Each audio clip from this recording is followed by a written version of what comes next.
Welcome, dead and lovely listeners, to a new dawn, a new decade, a new dead and lovely horror movie podcast. Here with the host with the most, coming at you for the first time in the year 2020. What's your good friends, Uncle Ben. And me, Hollywood Steve. And we're here to ring in the Nueve Año, as my fellow Colombianos say. You and your fellow Colombianos. That's right, that's right. Here with an episode where we're going to be chatting about the year 2019, the good and the bad of it, what we've been up to here over the holidays, because as we record this, it's currently Festivus. Yeah, Christmas Eve's tomorrow, Yeah. Festivus today. That's right. Christmas For the rest of us. Couple days. Yeah, for the rest of us. I mean, you know, because some of us, we're just like, you know, fuck Christmas. I want to air grievances and have a poll. Yeah, exactly. Feats of strength and so on. Yeah. I think it sounds great. Emotional battery or what Yeah. was it? It's so good, man. Yeah. But yeah, we're here to talk about all that stuff, plus give you guys a good old deep dive review into the perfect flick to watch this time of year. Why? Yeah. It's holidays. Holidays. So many holidays around this time. This one gets to them. Yeah, a little bit of this, a little bit of that. Skip some of the unimportant ones. Yeah, who needs Thanksgiving? Yeah, really. Right. You know, passes over some of the unimportant ones. Columbus Cool Day, anthology get the flick. fuck out of here. Yeah, get the fuck. That's a horror movie in itself. Actually, if you did Columbus Day, that's what I would do. If I had drawn Columbus Day, it would be the slaughter of Native Americans. Yeah. Just shown as it would have been. Yeah, and it's like, well, isn't That's that pretty horrifying? horrific. Does this not bother you and disturb you? Should. It should. How you been doing this week, Steve? Good. Yeah? Yeah, it's been a good week. Not really too busy. Just kind of getting stuff done. TCB, baby. TCB. Awesome, man. Are you all like ready for the holidays and Yeah. stuff? You guys Yeah. got all your gifts wrapped and your Crimbus bush Don't have waxed them down and wrapped. stuff? Emily has hers ordered. Ooh, She's very getting nice. a new phone case, and I'm going to get some new headphones. Okay. But- Excelente. We're really like we're poor, so people understand you're not going to be getting a gift from us most likely unless we make it ourselves. Hell yeah. So it's not too stressful around the time, and we don't expect gifts from people. We're going to be going down to see my family on Christmas Eve. Okay. That's what my family does, all of their stuff on Christmas Eve. So we're going to be seeing them on Christmas Eve. We might get like one gift each or something. Yeah, but keep it simple. yeah, it's no big deal. You were telling me for a select few people, you're making some kind of like an infused liqueur scenario. I am. I'm Break making this a coffee down, 'cause liqueur. I'm interested. I've just been interested in trying it because I've been working on figuring out what's the perfect coffee bean for cold brew, and I feel like I found two that work really well. And now, what's the next move? Make a coffee liqueur, because basically you're making just cold brew but with liquor. I like that very Yeah. much. I'm on board with this. I wanted to, if I had some more time before Christmas, I wanted to like test out some different trials. rums and do some trials. But what I think I've already got the coffee bean that I think will be perfect for it, and I think I know which rum will work well. If and it was we'll just me, go for it. I would try an infusion. Uh-huh. Like for your beans, I might go with something really nutty like a garbanzo. Yeah. Garbanzo beans. And for the rum, I think I would take a little tropical vacation and use Malibu coconut rum. There we go. Malibu coconut and garbanzo beans. Merry Christmas. Yeah. Oh, God. That sounds terrible. You don't think that sounds great? I mean, maybe. Okay. No. No. No, I don't. Maybe if I was starving and dying on an island somewhere and I found a if I reserve was of dying, that. yeah. Maybe, but otherwise, no. Well, that's going to be good. You know, I've also been in my usual Christmas makings. You got a bunch of pecans over here that have been candied. You got That's a whole bunch right. of other stuff you've made. Dang right. I spent all day yesterday in the kitchen making my usual barrage of Uh-huh. Christmas treats for friends and family. Take that, friends and family. Yeah, eat that. Shove that in your pie hole, I say. Oh, okay. Thanks. Thanks, it's delicious. This is wonderful. Oh, well, you're quite welcome. Yeah, well, there you go. Merry Christmas. Glad you enjoy it. Son of a bitch. So I just get tired of the usual, like, oh, God, I got to find a fucking $25 this and that for this cousin and this aunt and this uncle. And, fuck it. Make him something good to eat. Yeah. I People buy, like good to eat. Mason jars. I make treats. I put them in there. Yeah. People love it. They request it every year. And I like doing it. And so every time that I'm in the kitchen, which I think the last time that we recorded our Christmas, well, no, it was our Christmas episode that we recorded on Festivus last year, yeah. Home Alone. Home Alone. I had spent all day in the kitchen working on exactly like what I've been doing for the past 2 days here too. And the cool thing is while I'm doing all this stuff and getting all my prep work going on, it's a perfect time for me to watch some movies. Hell yeah.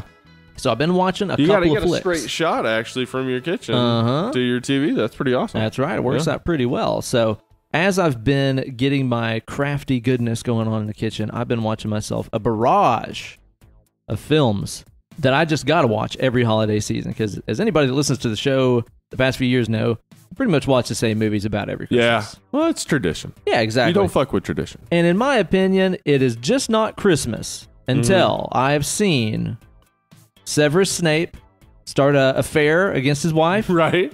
Until I have with that lady who was like, oh, I think I know her from other movies, but then you look at her IMDb and you're like, I don't. She just has features of so many other actresses. Exactly right. Exactly. That's the one. And of course, I've got to have Bilbo Baggins being a stand-in for sex scenes. It's weird that they cut that on the, like, if you ever see it on USA, that entire bit is cut. Whole story's gone. But then he's there at the airport. Yeah, exactly. He has to be. So it's like, well, who is this now? What's going on here? And, of course, I have to have a lecherous Davy Jones singing me some pop songs and bragging about fucking Britney Spears and stuff. It's just not Christmas without it. It's not. Which is why earlier today I was watching Love Actually. Yeah. Now, let me just put something out about that movie. Tell me. It's a 10, obviously. Oh, yeah. 10 of 10. Very realistic. No complaints. Extremely lifelike, true to life. That's how it all movie. happens. I think it's a documentary. I'm pretty sure it's a documentary. Yeah. Well, every British person is in it, so. Yeah, it's the entire fucking continent of Britain. All British people are actors, and they're all in that movie. Oh, you've got an idea for a film. What's it about? Is it about Guinness? It's not about Guinness, it's about Christmas, innit? Oh, Christmas. And love, you know, really. Christmas, you tell the truth. All right? I don't think I've ever heard that, mate. I'm pretty sure. Christmas, you tell the truth. Well, we'll put it in the movie about a million times. There we go. Yeah, it's got all the actors in it, including one non-Brit. We've got a Billy Bob in there. A Billy Bob Thornton. We got two non-Brits. Laura Linney's also in it. Oh, yeah, I meant to say, it's also not Christmas until you see Laura Linney's titties. Yep. Of course. It's everybody's favorite holiday tradition. But yeah, Billy Bob, he comes in being some combo of Bill Clinton and George W. Bush. Yeah, and Donald Trump also. A prophetic view of what was going to come to America and Britain now, apparently, I guess. So I was just thinking about it. Let's say that you're Billy Bob Thornton. You're getting into the world of Hollywood. You're like, I'm starting to make a name for myself. I'm getting some good roles. People are going to know my name. I'm going to wear a necklace with Angelina Jolie's blood in it. Oh, my God, dude. She'll wear a necklace with my blood in it. And then I'm going to get some biscuits and mustard. Yeah, I guess so. I'm Sling Blade. But, I mean, if you're making a name for yourself as a big-time Hollywood actor, do you go, I think I should go by Billy Bob Thornton? Or would it be better to go with the more dignified William Robert? Yeah, exactly. It makes you sound like maybe a Confederate general. William Robert Thornton. He does. He died on this hill. W.R. Thornton. I mean, that's better. I mean, that's like an author. I was going to say, yeah, that definitely. No, I think he's writing Civil War I think history. Billy Bob was a smart choice on his part, so he kind of lets you know before you hire him, like, hey, I'm pretty much a maverick. Well, I'm a wild one. Amazing about him too, choosing to go with that moniker, is that like when you just say Billy Bob Thornton, the image that appears in your head is exactly what he looks like, even if you've never seen him before. You know, it's like, oh, that must be Billy Bob. He's like, well, I'll look like shit, so Billy Bob it is. Yeah. Also watched Elf last night while I was cooking up some stuff. I still love it, man. I caught some bits of that the other day. It was the candy in the spaghetti, all the sugar in the fucking spaghetti. God, so gross, dude. Oh, God. You know, the thing about it is, like, I was thinking about it last night because I was watching the movie. Kate and I were both working on stuff. We were really enjoying it. And I was like, this really is one of my favorite Christmas movies. I know, it's crazy. It's like not exceptional. No. It's fun. It's fun. Great soundtrack, too. Yeah. And the thing about it is, too, I think one of the reasons why I like it is that so many Christmas movies, they get, like, real at some point. Yeah. And like they get fucking sad at some point. I mean, even like Muppet Christmas Carol, like right, true. When they push little Tiny Tim's chair against the table, like, oh my God, it's heartbreaking. Yeah. I don't want to see sad Kermit. No. So sad. Poor Kermit. Poor Kermit. Elf just stays up really the whole time. Yeah, it does. It doesn't really go through any real bad Turbulence. lull. Yeah. Yeah. And even which when is it a does, smart idea for a Christmas movie. I think so. Yeah. And even when it does with like the Central Park Rangers and stuff like that, like it's kind of played off as very silly and funny. Yeah. So yeah, overall, just a appealing Christmas package to me. Love that one. The Family Stone is also one that we watch. Watch that every year. I still don't maintain, think I've seen this. Dude, it is an underrated Christmas gem. Yeah. It does get kind of real. Okay. But at the same time, like, it's so real that it's real. Like the family dynamic in that movie is so fucking good, and it's got everybody in it. It's even got a Claire Dane. It does. I looked when you said this before, and it's got everybody in it. Yeah. Rachel McAdams is in it. That's right. Craig Sarah T. Jessica Nelson. Parker, Craig T. Nelson. Mm-hmm. He was on welfare and food stamps, and nobody ever helped him. Nobody ever helped him out. Yeah. You got I wonder if his there? friends ever make fun of him for that. They've got I it, sure right? hope so. I sure Craig, fucking hope so. Craig, I was going to get you a beer, but I remembered nobody ever helps you out, so... So fuck you. Fuck you, yeah. Also watched Home Alone 2, which is just such a direct retread of the original. Yeah, same Still thing. fun. Same exact thing, but in the city of New York. Yeah. Yeah. But even better than Home Alone 2 is somebody recently on the Dead and Lovely Facebook page posted up where somebody has started making these Home Alone with gore, or like with blood. Yeah, I love that. That was awesome. Oh my God. Yeah. Did you watch like all of them? Mm-hmm. They're incredible. Yeah, they are. Basically, like this dude is taking 15-second scenes of violence from the Home Alone movies and digitally adding in gore to them. So that like at the end of Home Alone 2, whenever the sticky bandits are getting like attacked by those pigeons that the pigeon lady sits on them, like Marv sits up and like his eyes are all pecked out, just like hollow sockets. Yeah. The one where Kevin throws the bricks at him is the best. Yeah. Because he throws that brick at Marv's head, clearly kills him. Right. He's laying there in the ground. It's a fucking brick. Yeah. You would die. Yeah. And then, like, just for jollies, Kevin throws that other brick and it just explodes his head. And, like, they start laughing about it and stuff. It's so good. It's so fucking great, man. Home Alone 2, not necessarily great. No.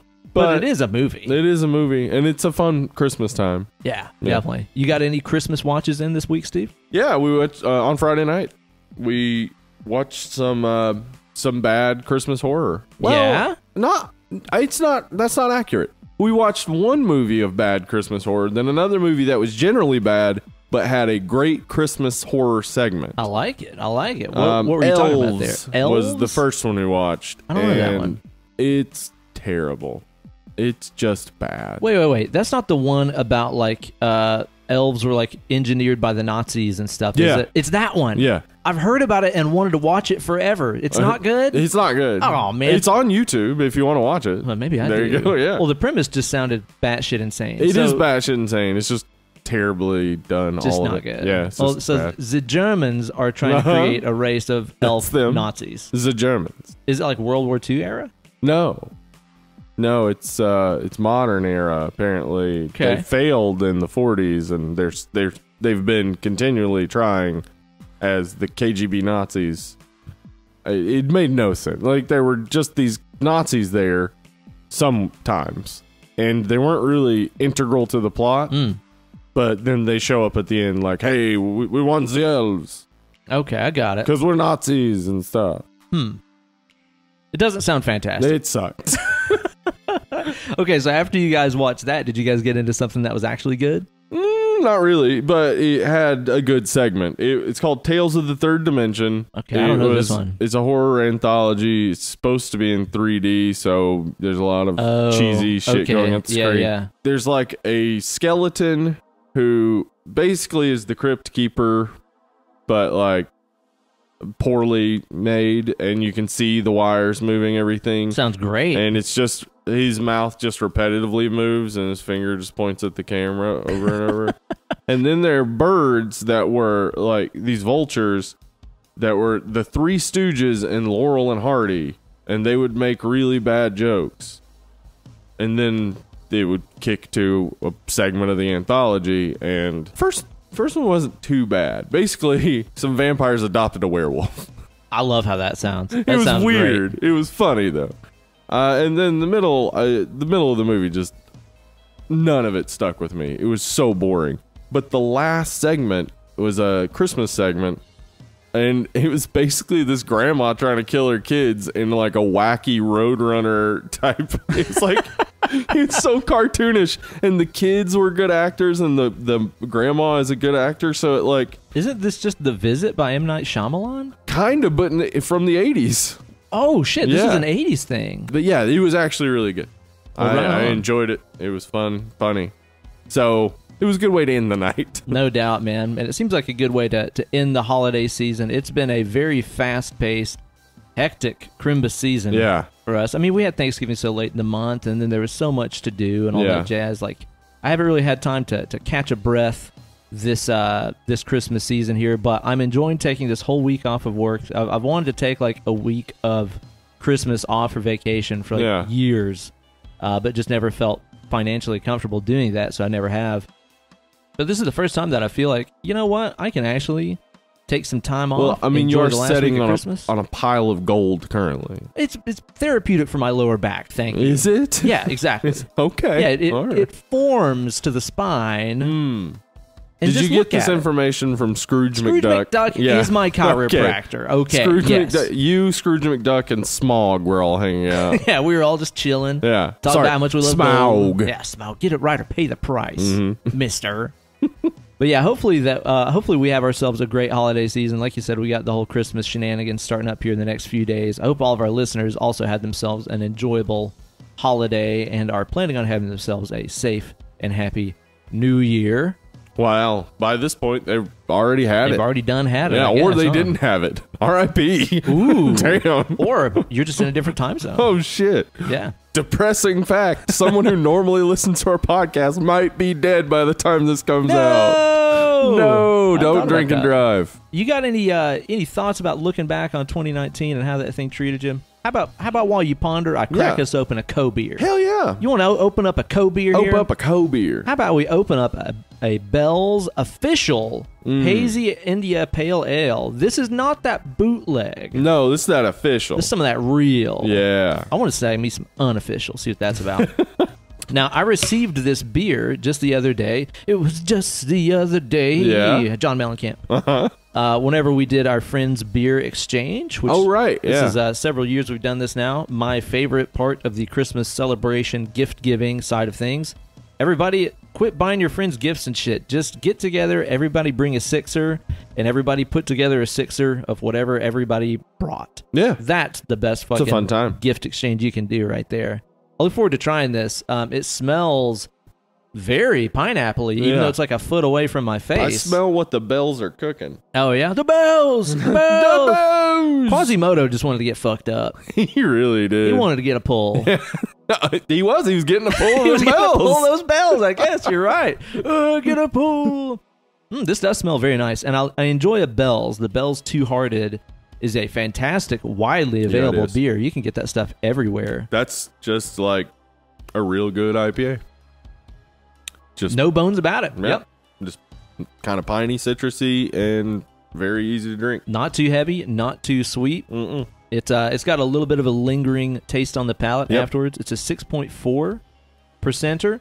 I actually wouldn't guess that. I would guess it was lighter. Because it doesn't taste boozy. Like it doesn't at all. It's kind of juicy. That's really good. Yeah, it is. Yeah, again, that's one of those. I think I'd have that about any time of year. Okay. Yeah, for sure. So 2019 in a nutshell. The 2019, how'd it go? 2019 was full of a lot of bullshit. It really was. We had some financial setbacks over and over and over, but that's just pretty common. Yeah. That's normal stuff, right? Yeah, it's just life stuff, I guess, you know. So, I mean, as far as what we were presented in 2019, like TV shows, movies, etc., good year. Right on. Some good stuff. I know what you mean. Yeah, we had kind of a mixed bag here. I mean, the year kicked off with a very successful, NAM show and stuff like that. That all went really well. But then Kate's grandfather died. Yeah. Then Attila died. Yeah, that's rough. All the madness that is involved in getting a house ready to sell. Yeah. And putting that on the market, moving, all that jazz. In addition to, Emily had that car wreck with you guys and stuff. I've had a couple of friends in in bad health. That has been a very, very I very got big that. bummer. And 2019 was not a good year to have formerly been my friend and not talked to me in a long time. Oh no! Because a few of those people died. That's right. I forgot about that. You had a couple drop off, man. Yeah. So it was. I mean, you just have to expect that though as you get older. Yeah, that's gonna happen more often. Yeah, I guess so. Yeah. But I can't complain too much. 2019 was a year of really big growth for me, as far as like my YouTube channel and all that stuff goes. Things have been, the podcast got way bigger. Yeah, exactly. Yeah. So I'm gonna just try to look at the good things, and also try to look back at some of the good movies, the good horror movies that we watched in 2019. Now, we really wanted to do an entire like mini episode or like a YouTube video or best something. of 2019. But dude, we were both so fucking busy. I think this year I learned about 400 something songs for gigs this year, which is nuts. We were just too busy to catch a lot of the great ones. I still haven't seen The Lighthouse. It's streaming now. I want to rent it as soon as I can. I haven't seen Crawl, which I heard a lot of good stuff about. Yeah, I heard that's just a fun one. Yeah, you know. I enjoy a fun horror movie. Yeah, totally. Didn't get to see Zombieland 2 either. Didn't get to see Zombieland 2. Yeah. There are a lot of horror movies that came out this year. And I think, with Us early in the year. That was 2019, wasn't it? Oh, shit, yeah. This year has been long. Which, no shit, man. Damn. It's felt like 3 years. I thought that Us came out like 2 or 3 years ago. Good God. I can't believe that, man. Midsummer. And Us was okay. We did a mini-sode on it. It was okay. There's some like logical problems you run into with it, but it's fun as one to sit and ponder I really the need to meaning of. rewatch it now. Yeah, me too. And try to dive deeper into all the symbolism. Same with Midsummer. Yeah, Midsummer was really, really good. I enjoyed that very much. It's definitely one of the highlights, I think, of the year for me is Midsummer. Sure. It was very, very good. It Chapter 2... It was as good as it could have been. Fine. Yeah, it's as good as you can make the ending of that book. Right. You know? Can't unless you just rewrite the end of that book and make it better. That's all you got. Pretty much it. Yeah. I think The Dead Don't Die was easily awesome. one of my favorites. It might be my favorite. I mean, it's a horror comedy. Yes, but it was so funny. It's just so dry and ridiculous and then weirdly meta at times too. I really, really enjoyed that one. What do you think you would list as like a favorite of the year? I'd say Dead Don't Die or Midsummer. Midsummer's probably my favorite of the year. Yeah. Midsummer was really great. It's just so, it's what you expect, but it's so unexpected even as it plays out. Like, all these people are going to die probably. Yeah. Yeah, I know what you mean. As it plays out, you're still just like surprised by it constantly. Yeah, because like just after watching the previews and stuff, you go, okay, it's going to be kind of like The Wicker Man, like secret cult movie. Yeah. But at the same time, you're watching it going, oh my God, what's going to happen next? Yeah. What's going on here? Yeah, I really loved it. I enjoyed Dr. Sleep. I like Dr. Sleep a lot. I think of the 3 major King movies that came out this year, it was probably the best. I think that is the best. Yeah, what would be the Pet third Cemetery one? Pet Cemetery was so fucking bad. Which we'll be bad. talking about a bit more because Kevin Kolsch, Dennis Widmeyer, who directed and wrote a segment in this, are the directors of that. Horrible movie. It really wasn't good, but I mean, the thing about it wasn't terrible. It was just not. It is nothing. It was so because like all you're watching is a retread of what we've already seen, but just darker. Yeah, and that's it. Like it added a little bit more like set decoration, but that was about it. Pretty and much. It could have been way better, I think. But yeah, that one wasn't great. And then Chapter 2 was fine, but again, the source material is just going to limit you always as to how good that's going to be. So Dr. Sleep, definitely the best King movie that came out this year, I think. Yeah, and it's, I mean, it's one that certainly didn't do well in the theaters, but... Did it not? No, it didn't. Oh, I didn't know that. Yeah, it did pretty bad. Ooh. No, I don't know why. I think they didn't advertise it well. Yeah. Yeah, because, I mean...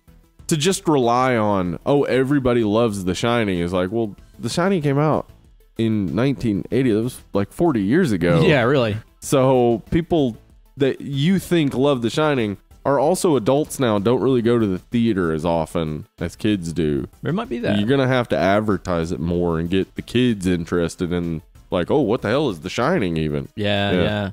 Well, if you guys listening have some picks for your favorites of 2019, please do post those like on the Facebook page, because like I said, it was just so fucking hectic. I can't believe we didn't get to watch The Lighthouse. Like, yeah, I mean, The Witch by Robert Eggers is like one of my favorite movies. Our favorite fucking movies.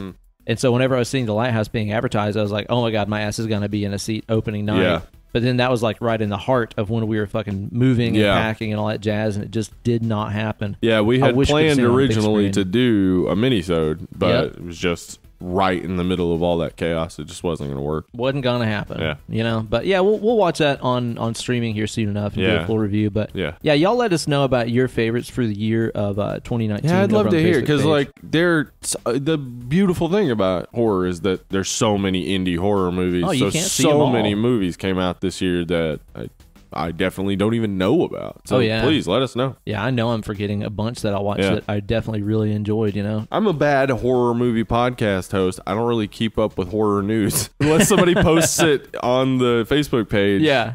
I probably don't notice. Right on. Yeah. Well, I'll tell you what. In addition to all of this Christmas stuff, I did happen to watch probably the most talked about film right now. Yeah. Which is that newest installment of the Star Wars. Mm-hmm. Now, you have not seen this yet. Rise of a Skywalker. It's the one where the Skywalker does a rise. Yeah. You've not seen it yet, correct? I have not. You're going to see it? I'm going to go see it probably the day after Christmas. Oh, okay, nice. Yeah. I always enjoy a movie the day after Christmas, by the way. Actually, that might be something that we do. Like, the day after Christmas is our... Let's hole up and act like we're the only people on Earth and not see anybody we know. Like a couple blocks from a theater. Might as well go see a movie. Exactly right. Yeah, so why not walk to it? Yeah. Which is... I like, because a lot of people go on Christmas to movies, and I'm fine, if that's your tradition or whatever. I saw a movie Christmas night. Actually, me and Kate and Jesse went and saw Sweeney Todd. Oh, yeah? It was when Jesse was working at Blockbuster. Oh, okay. Till like 11, so we went by and picked her up after her shift and drove to a movie since she couldn't spend Christmas with everybody. It was actually really fun. Yeah.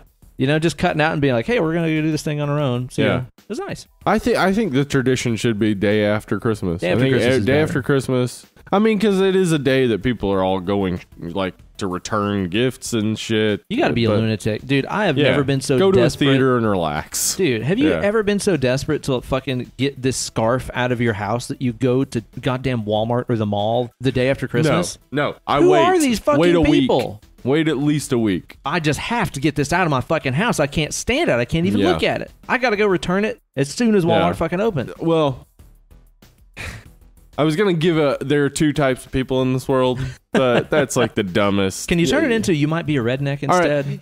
If you have to immediately perform a task when you think of it, you might be a bit manic. Okay. All right. You might be a manic. Yeah. Well, we walked up to the movie theater and checked out that Rise of the Skywalk. Yeah. How'd it go? And I'm not going to spoil nothing, so if you've not seen it, don't worry about it. It's okay. Okay. It's okay. I was very critical of The Last Jedi. You were. So if you say it's okay, I'll probably really enjoy it. I'll put it to you this way. Force Awakens was a whole lot of, hey, remember how great it is to like Star Wars? Yeah. It was absolutely just member berries. Yeah. Last Jedi, in a lot of ways, is like, oh, you like Star Wars? Fuck you. Yeah. Which is why I like it. Yeah. But it's also, that is true. That is how it is. Yeah. Right. Yeah, it was the complete opposite, where it's just like, you want to get nostalgic? Let the past die, motherfucker. Yeah. This movie isn't just straight nostalgia. It also isn't hating on you for being a Star Wars fan. Okay. I think that really, honestly, it feels very much like the Rian Johnson movie didn't just put a stick in the spokes. It threw a center block at the bike rider of where JJ thought this was going. Yeah. And so I think he just kind of had to like take stock of what he had and be like, well, I'll make of this what I can. It's not what I would have planned on, but okay, if these are the pieces you're giving me, I'm going to find a way to make it work, It seems like that JJ Abrams, he can't plan things out. No, not at all. Of course not. And we should all sort of recognize he should not be responsible for a franchise ever. No. Like one-offs he can fucking nail. Yeah. But if he's got to bring it to a conclusion, it's probably not going to go well for him. Right. Like, he's just not going to do it in any way that anybody loves. Right. I'll say that they deal with some things that have been kind of brewing in this trilogy in some ways that I thought were kind of cool. Even the subject of Rey's origin and parentage and stuff like that. Yeah. The conclusion they come to there is honestly one of those that I was okay with. Yeah. And I never saw coming in a million miles. Yeah, you know? because she's half Ewok and half Emperor Palpatine. Exactly. We all know that. Well, the thing is like where they went to with her parentage and her lineage and stuff, it's like, I liked it because I couldn't have seen it coming. Yeah. But also, it's kind of like the twist that Jason's mom was doing it the whole time. We were like, well, there were no clues that I would have seen this coming. So, of course, I'm surprised. Yeah. So, it's kind of a similar thing to that.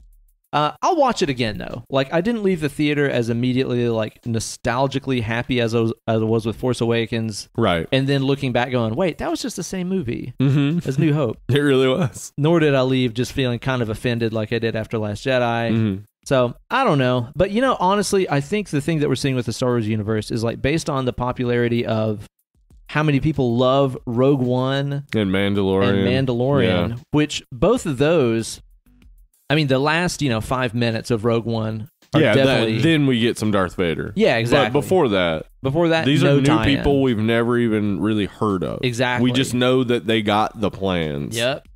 And then with Mandalorian, I mean, like you said, obviously we've got knockoff Boba Fett and Muppet Baby Yoda. But we also know from the world that there would be other Yodas and there are other Mandalorians like Boba Fett. So, but it's like in Mandalorian they've not used any of the John Williams score. Wow, there's not been a Kenobi. There's not been a Skywalker. There's not been a Vader. There's not been a Sith. Well, this is the thing every time we do Harry Potter that I bring up, where it's just like maybe you just let the universe expand. That's what I'm saying. Yeah, it's like what we're seeing from the way that this new trilogy of movies was kind of a fan failure in a lot of ways.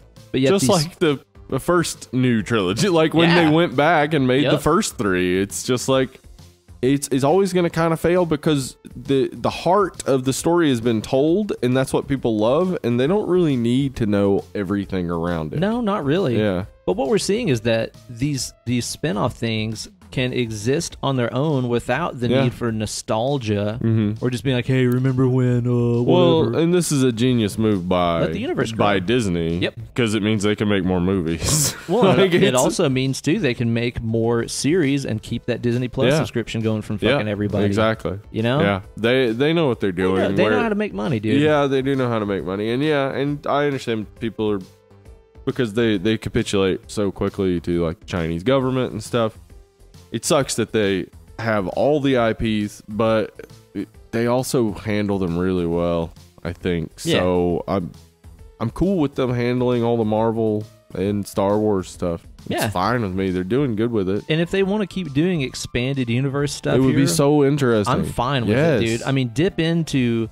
goddamn, how many decades worth of great fan fiction? You could make an entire Darth Maul movie, because now that he was introduced in Solo again, we find out he's dead, or that he's alive. Like, what happened? What was going on in this time? Give us more. I know they developed this in one of the cartoons. Yeah. But like, I'd like to see a movie. Yeah, maybe. Totally, man. Yeah, and it's like you said, there's so many other stories about other bounty hunters and other Darths. Yeah. And stuff like, other Vaders, I should say. Yeah. There's so much that they can draw from, and it's just right there. And it doesn't have to rely on nostalgia and big name stars and shit like that, So hopefully they've learned from this, and they're like, oh, okay, we don't need to just give people what they've already seen. Yeah. Growing the universe is working better for the fans, so let's just keep it moving that way. You think Van Vader is Darth Vader's brother? Yeah, like his brother that's kind of like a mudblood where he's born without any powers. Yeah, he doesn't, but he's huge, so like... I could always eat more than my brother, that's for sure.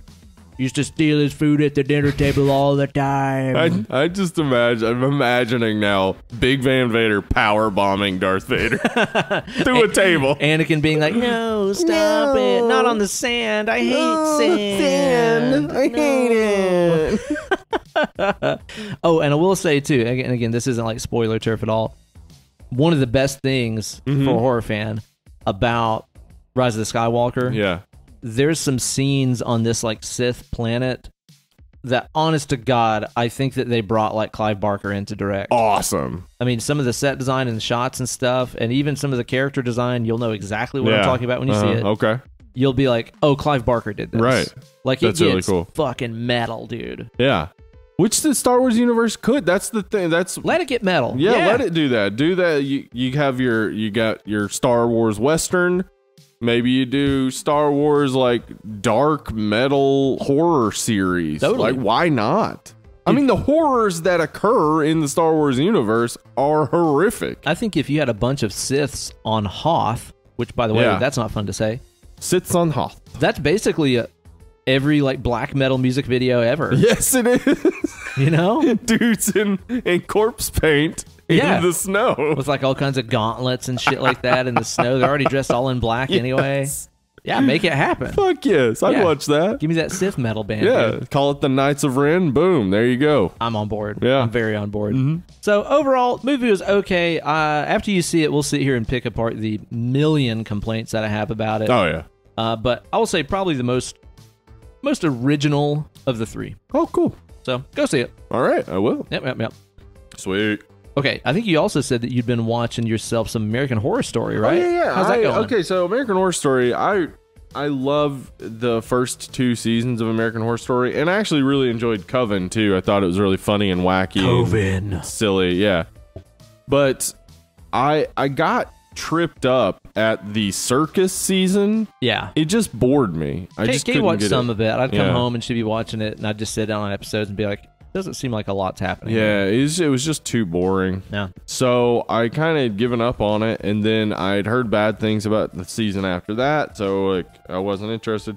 But then I'd gotten a recommendation to watch Roanoke, American Horror Story Roanoke. I've heard that's good. Yeah. And it is. It is. It goes really meta and weird and interesting, and has tie-ins with the previous seasons and stuff, and I really enjoyed it. So I just finished that last night and started up the next season, which I've also heard good stuff about, which is American Horror Story Cult, which starts with the election of Donald Trump. I watched the first 2 episodes of that. Yeah. And it was one of those deals where I was kind of like, I don't know if I need to watch this right now. Yeah, exactly. It's good that there's been some time between where now I can see like, oh yeah, that is exactly kind of what happens.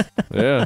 That is our most recent history. Yeah. Ugh, man. Well, I need to sit down and check those out sometime. There's so many of those series that I haven't watched. I mean, it's by your guy who made Glee, and you love you some Glee. There you go. Yeah. As you know, I do enjoy a Glee. And I do really enjoy the way they bring actors back for each of the new seasons.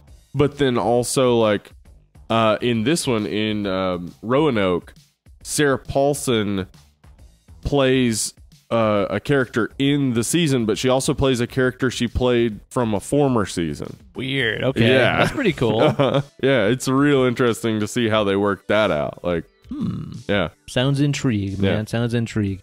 Well, Steve, the subject of our show today is, of course, the horror anthology Holidays, but as you know, far away to stay on a holiday. Oh, Weezer. Yeah. Oh, Blue Album. Yeah. That's a good song. I Love You. Yeah, that entire album's great. There's nothing skippable on that album. Nope. Just let that thing run. Let it not even a moment of Only in Dreams. 10-minute song. It's just like seems to fly by. It's so crushing. Yeah. That's a crushing tune right there. Love it. But of course, this is not the first time that holidays have been used as a vehicle for horror. No, in fact, they're really commonly used for horror, especially 2 holidays in particular. Well, one of them is pretty obvious. Sure. Halloween. Oh, right. I was thinking fucking Graduation Day. Yep, Graduation Day is a big day for horror. A lot of those. Yeah. Just the one. Okay, but just the one. The thing that I found that was interesting while doing some research about them is that Christmas is the most used holiday for holiday horror. Well, Steve, I want to hear all about that stuff and your research that you've gone through here. So how about before we get on to the movie review portion, let's just step on into the preview palace. Welcome to the preview palace. Damn, that 2020 edition is sleek. It's really sleek. I really worked on that one. Yeah, I can tell. It just came out. Practiced all year long with Paul McCartney and the kids. That's right. And let's just talk about some of the best of other holiday horror productions that we've seen over the years. Now, I didn't really do any research on this, so but you can easily name some. I can give you a couple to a tree. I can give you a couple to a tree of them. Graduation Day. Graduation Day. Everybody's favorite. Of course, we got a Halloween, obviously. Halloween's like the number one, right? It's the best holiday horror movie of all time. And it's the one that kind of like, it wasn't the first, but it is the one that really popularized the idea of, oh, we could make holiday times horror movies and it'll be interesting. Right. Well, because again, that kind of goes back to what we were saying about Christmas movies when we reviewed Krampus and stuff, where it's like, if you set a horror movie on a particular date, Friday the 13th, for example, you're going to get people watching it on that particular date. And even better than that, you're at least going to get people thinking of it every time it rolls around on the calendar. Like, I'm sure my mom has never seen Friday the 13th. No, but she knows it exists. Yeah. And it's when Friday the 13th happens, you think about it. Exactly. So whenever you do tie in a horror movie, or any movie for that matter, with a holiday, you're guaranteeing that people that have seen it, or even just know about it culturally, are going to think about it at least once a year. Yeah. Keeps it alive. I mean, even if you only slightly know horror, you know that there is a movie called April Fool's Day that is a horror movie set on April Fool's Day because it's titled April Fool's Day. Yeah, it's right there. That's why you know that. Fucking right there. You've probably never seen it, and you're not missing a whole lot. I haven't seen it. Is it any good? It's fine. I mean, I enjoyed it in the 80s. It was a fun romp, but now it's just... Well, from what you were telling me earlier, like, you also had 2 or 3 other choices for it. Yeah, in 1986, when April Fool's Day came out, 3 April Fool's horror movies came out. That's insane. It really is. I mean, we've had these instances where, we've had Volcano and Dante's Peak come out at the same time and stuff like that. Deep Impact and what was that other one? Armageddon. Yeah, where it's like people have these, the cultural consciousness awakens and they're like, we need a April Fool's Day horror movie now. Everybody go. Well, 3 is ridiculous. It is. What it really is so in 74 we got Black Christmas, which wasn't the first Christmas horror movie, not by a long shot. In fact, the first Christmas horror movie came in 1901. Whoa! Scrooge or Marley's Ghost. Okay, all right, yeah. I assume that's a Christmas Carol kind of type of thing, yeah. But the thing is that there were so few and far between until the 70s, and really... it wasn't Black Christmas that even started the Christmas horror craze that kind of went through the 70s and 80s, because we got a lot of Christmas horror movies through there. Well, and it's right there in the song. There'll be scary ghost stories. Scary ghost stories. Tales of the Glorious. Yeah. But the Tales from the Crypt movie from 1972 had a segment. It was a Christmas segment. No shit. Yeah. And it also had a Valentine's Day segment. Oh, damn, dude. But... Tales from the Crypt in 72 introduced it, and then Silent Night, Bloody Night in 72 was just pure Christmas schlock. Okay. Silent Night, Bloody Night. Not Deadly Night. Not Deadly Night. Yeah, this one's a little bit different. So the Christmas movie craze, Christmas holiday horror movie craze, kind of ran through the 70s, but then after 78, after Halloween hit, the 80s is just full of all of these attempts at more holiday horror. Because everybody was like, okay, they like Christmas, they like Halloween.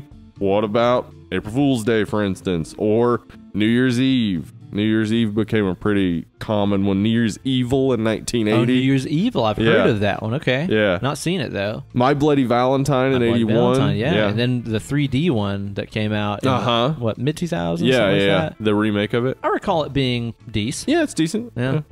There was also Creep Show, which had the Father's Day segment. Oh, yeah, that's right. I want my chocolate cake. Yeah. And so again, weird. like these are all early 80s. Gremlins, Silent Night, Deadly Night, April Fool's Day.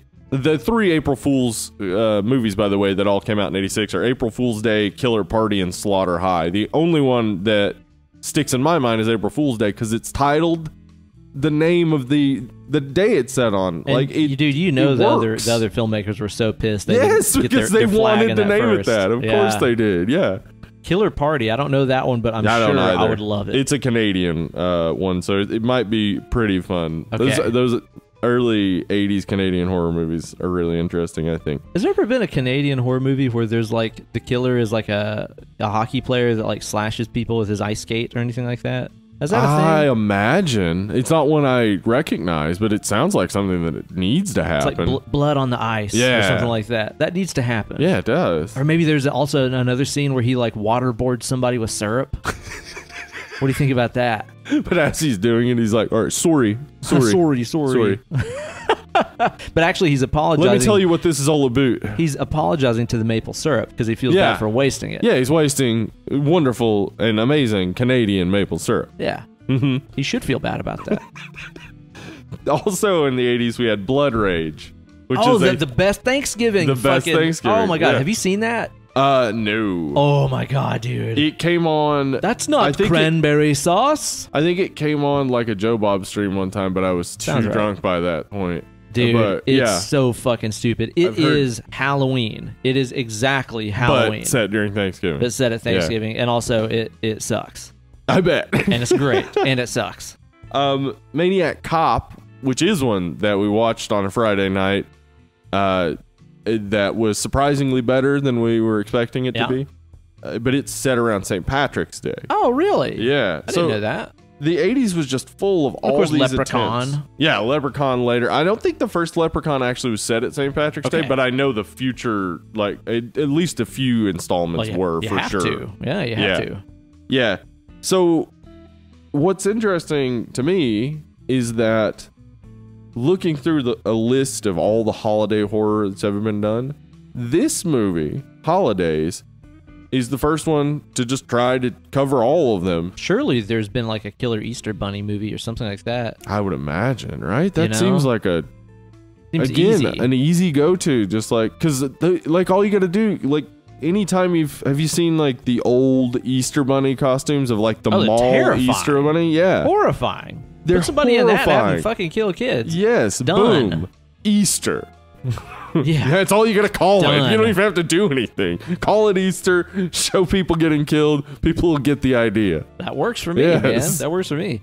Huh, that's pretty interesting. And like you said, the glut of like Christmas horror movies is one of the things I wouldn't have predicted too. I would figure Halloween would be easily the biggest, and obviously, other than Halloween, we have Trick or Treat and stuff like that too. You would think, well, see, the thing is that, like, looking at it has to do with box office trends. More people spend money around Christmas. So they're going to make more Christmas horror movies. Everybody's going out. They got a little bit of free time. Yeah. Even around Halloween, this is always surprising to me that, like, horror movies do better in October sometimes, but they don't necessarily go crazy. They're not exponentially better, no. I mean, because you look back and you realize, like, Nightmare on Elm Street was released, I think, in December. Yeah. Like, what? Yeah, and even, like, recently, Jordan Peele's Get Out. It came out in February. Yeah, which is a dead zone of movies. But February has become, more recently, a great time to drop a horror movie. People will go out to see horror movies no matter what. Yeah, no matter what time of year it is. They're just interested in horror movies. Yeah. So well, that's February's the thing a good time. Like to horror fans, it's not just an October thing. No. And I think that they've kind of started to catch on and understand that. Well, especially now that you have horror fans like Jordan Peele making horror movies. Right. And, he's probably remembered growing up his whole life watching horror movies all the fucking time. Yeah, it's not Who cares just if it comes out in February? Right. I mean, October's a time more people are thinking about horror movies, but people who like horror movies are thinking about them all the time. All the time, man.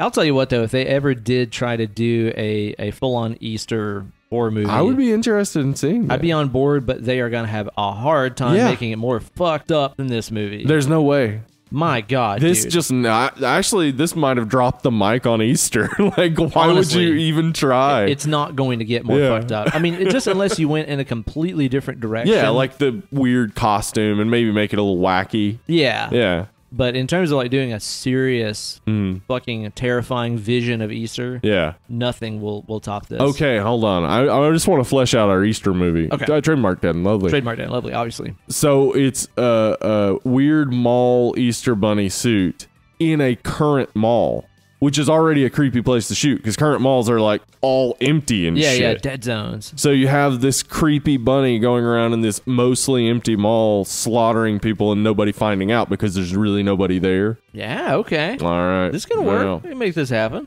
Dead Mall. That's the other potential title. Easter or Dead Mall. Do you got any other particular noteworthy horror holiday editions that you think people might need to know about? I think, more recently we've had good stuff like Krampus and Rare Exports. Yeah, like, Rare Exports some is real so good. Christmas stuff. We watched that after the beer exchange the other night. Yeah. Still awesome. Still so awesome. Thanksgiving, I think, is silly, probably the best you're going to get out of a Thanksgiving horror movie, unless you go completely serious with it. And I don't even know that would...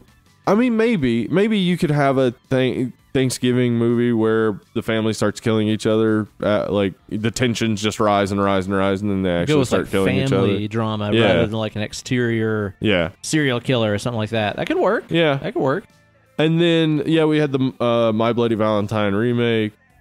But they're kind of focused now almost entirely on either Halloween or Christmas. Gotcha. Yeah. So we moved past the what days can we make work, but I think it would be fun for another, I think more of this style anthology. What could we do with different holidays? Holidays too would be very interesting to me. We mentioned Columbus Day already. There are other holidays. You could do some other international holidays and stuff like that too. Get into some of the Scandinavian ones that get really weird. Get real weird. Or Day of the Dead. You could do all sorts of stuff. Yeah, holidays too should be International Boogaloo. Yes, I'd watch that. I would absolutely holidays watch that. too. International Boogaloo. Yeah, I'd be all right with it. Yeah, there's a lot out there to check out. There's a horror movie for just about every dang holiday, and they're just about all touched on in this anthology. I forgot to mention, Midsummer is a holiday horror movie. Spring Break! Yeah. Spring Break! Basically Midsummer and Wicker Man and any of those types of movies, because it is an actual holiday celebration. It's just not one that we really celebrate here in America. Oh, yeah. Very true. Yep. All right, Steve, now, before we get on to the movie review portion here, I just got to crack open another cold one. Let's do it. I need me a cold one. I am always in need of a cold one. Always needing a pull. Well, good thing I've got myself an Untitled Art Dulce de Leche Stout here right in front of me. I'm excited for this. Again, also from the Beer Exchange. Do a Beer Exchange for Christmas, guys. It's actually the fucking best. We also did raclette. Raclette's really good. Yeah. Just pour cheese on everything. Big old bunch of cheese. Why not? Yeah. It was a fun agree. time. Now, recently here on the show, we did that Untitled Art, that dragon fruit sour IPA. That was amazing. I love it. Dude, that's one of the things that I brought to the Beer Exchange, because I was just everybody needs to try. Everybody does need to try that. The freakiest beer in all the land. Yeah. And everybody was like, this is disturbingly sour. Yeah. It really is. It's brutal. It never stops being sour. I'm looking forward to trying this Dulce de Leche Stout, because it sounds delicious. It does, and it looks just wonderfully brown. Sure does. It's an 8% too. It's a big old boy. Yeah. I want to find out about this good. guy. Yeah, let's get in here. Let's get a little sniff on here. Ooh, it does smell nice. Mm-hmm. Yeah, it does. It smells like it's definitely going to have a lot of those caramelly kind of things going on in there. Probably, I'm just going to guess one of those ones that I'm happy I'm just having a half a pint of rather than a full pint. How's that treat you? Is it good? Yeah. Yeah, that is good, and I agree. I could not drink an entire pint of that. That is rich. It's less sweet than I thought. Yeah, but it's not rich. It's very very chocolatey, coffee. Yeah, like dark chocolate though, not like a milk chocolatey kind of sweet like some stouts and stuff get. But yeah, it does have that kind of background of real good though. A little coffee flavor, definitely a little bit of burnt sugar and stuff in there. Yeah. Damn, a little creaminess too. I like that, man. That's really good. It's really good. It is heavy though. It's heavy, but I'm glad it's not as sweet as I thought it'd be. If it was also this does sweet, not seem 8%. No. Yeah, that's downright confusing right there. How the fuck is that 8%? Damn, that's good. All right, Steve, this is not the first time you've seen Holidays from 2016, is it? This is the probably millionth time I've seen it. The millionth? Yeah. I know I definitely watched it twice by myself, because I watched it once and I was like, I needed to see the Easter segment again. My God. So it was like maybe a week later I watched it again, and then watched it with my wife, and I watched it 2 more times for this. It's such a solid anthology. It's good, man. Yeah. It's good. And some of the segments are masterful, I think. I think for so sure. Too. Father's Day is one of those that is just like, this is so mind-blowing at the end. You're just like, what? I'm not sure what happened, but I'm sure it was creepy the whole time. And at the same time, it's also made with such care that you know something happened, so you just got to figure out what it is. Yeah, you know? You don't feel cheated in the end of it. Yeah. No, yeah, I watched this the first time a couple of years ago, whenever it was just on streaming. I think maybe you had recommended it to me. Yeah, or something, probably, because I'm a big fan of it. I do love tell an people anthology, to watch it. man. Mhm. We've mentioned that on all the other anthology episodes that we've done, but I love anthologies, and I think horror is just so well suited for It them. is. Because there's so many of these stories here that would not stand on their own as a full-length movie. Yeah, the Christmas one, that couldn't be a full movie. It couldn't even be. I mean, I guess you could stretch it to a full Black Mirror episode. Right, yeah, Maybe. exactly. Yeah, Yeah. at best 45 minutes or something like that. But there would have to probably be a lot of unnecessary crap added in that doesn't really make the horror of it any better. Exactly. You know? Same as like the Valentine's Day one in this, too. Oh, It's yeah. like, that works so perfectly. Quick. You could see that as a full hour-and-a-half movie, but it's so much better as a 15-minute segment. Yeah, totally, man. So I love me an anthology. So the first time that I watched this, I remember really loving some segments. Yeah. I remember being kind of let down by some others. We'll get into those. Yeah, as we the go one through in the review. particular, I think, is the one you're probably looking most forward to. It was. The Kevin Smith one. Absolutely so. And I remember looking back on it and being like, yeah, I remember thinking that the Easter one was good and that Father's Day was really good, but I remember thinking the others were just kind of okay. Right. But, dude, watched it again last night, and I was like, no, this is all better than I remembered. Yeah, they're all, like, on a higher level than you would expect, except for Halloween is certainly a lull. Absolutely not so. a very good moment. No. Which is a shame, because it is a shame. If there's any of these that should be fucking amazing it's in the a one horror Kevin anthology. Smith did, Well, and it's the one that happens on goddamn Halloween. I know, the most horror of holidays. Yeah, and that one is such a disappointment, I think. But all the other ones, I mean, even though Mother's Day is a little slow, it's still like the ending. You're like, what the fuck just happened? There's still some cool themes and stuff through there. I just, like I said, it was better than I remembered it, and I remembered it being good, you know? So I definitely enjoyed this one. Now, we're going to kind of break these down segment by segment here and give them little mini reviews as we go along and talk about all their directors and stuff as we go along. And this, of course, starts off with Valentine's Day. Yes, it does, which I really love. I really liked it. Again, I don't remember liking this that much, but I watched it back and I was like, this is fucking cool, man. What do you know about the director? Okay, so this is Kevin Kolsch and Dennis Widmeyer, who I talked about before, who directed the Pet Sematary remake. They also directed a movie called Starry Eyes, which I'm always recommending to people because... And I still haven't watched it. You've told me a million times I'd like it. I think you would really like it, yeah. I think it's something that right makes up a million and one times. Yep, I got to start listening one of these days. This movie, or this segment, it has basically our two protagonists and antagonists, and then the coach who's just kind of in the middle of them. But we got Maxine, played by Madeline Coughlin, who in this is like, you know, she's playing down her looks, but in real life is gorgeous. Really? Yeah. When I looked up, like I was looking up the different people, I saw her. I was like, whoa, no okay. Doubt, no doubt. Yeah. Yeah, in this, she is just so fucking sullen and salty. Yeah, and she keeps her hair emo. kind of in her face, and she's never wearing makeup or anything. It's very Carrie. Yes. Which they know. Yeah, they're going very Carrie, but they did it in a way... Like, they Very eliminate different. the supernatural. I was going to say, like, that's the biggest difference in this is that, yeah, there's nothing supernatural. Nope. It's just fucking brutal. It's just, I'm going to cut your heart out with the box cutter my dad used to kill himself. Jesus Christ, man. That is the fact rugged. that they added in all that exposition without making too big of a deal of it, like, all that stuff is there, but it's still only like 15 minutes. That's what I was going to say. It's a real short segment. Yeah, really. It's built up very fast, but you get a lot of character development without super clumsy exposition or anything. I think when it comes to, like, bullying, we all kind of get it. Yeah. Like, you don't have to go too hard on it. You see it happening, it's like, okay, she's the bully, she's... Being bullied, she has a crazy home life, whatever. Yeah. A tale as old as time. Yeah, it's something we all know. So it goes pretty quick. The coach is played by Rick... What's his name? Rick Peters. Rick Peters. And Rick Peters is in Night of the Demons 2 and Leprechaun 4. Hang on. So... Is his name Dick Peters? Old Dick Richard Peters. Richard Peters.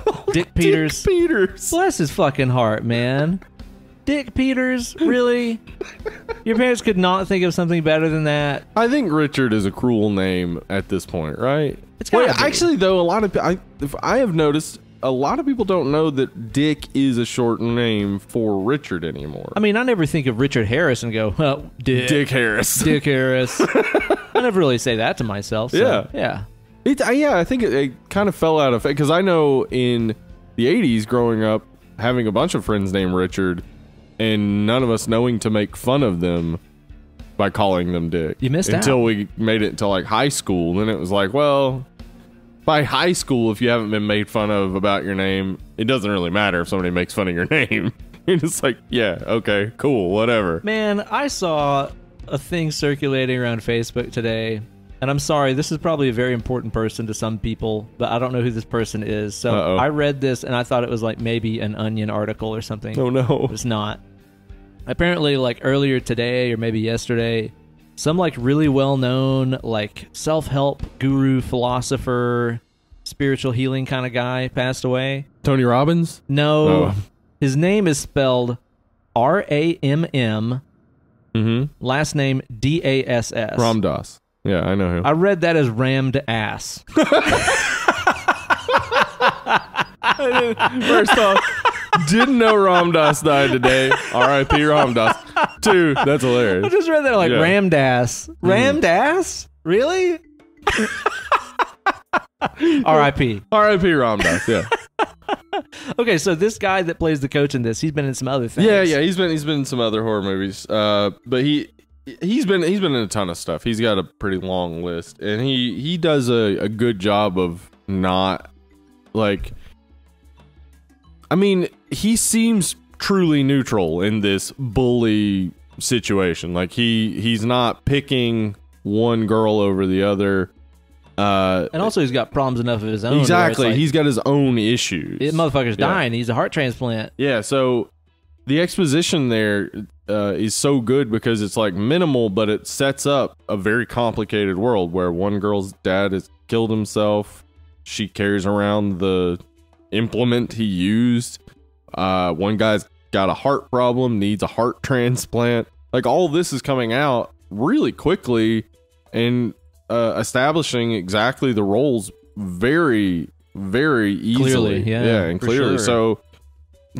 So it's just a really effective, quick story. It looks great, too. It looks so good. Yeah, it's visually very, very well done to me. And the soundtrack and stuff actually carries some of the levity of this segment, too. Because there's like some kind of funny, dark, I guess dark comedic elements of this. I would say the soundtrack is kind of what's going on in Maxine's head. Oh, yeah. Oh, absolutely so. Yeah, she's every time she delusional. like, lays eyes on the coach, like the lights get all crazy and neon and stuff.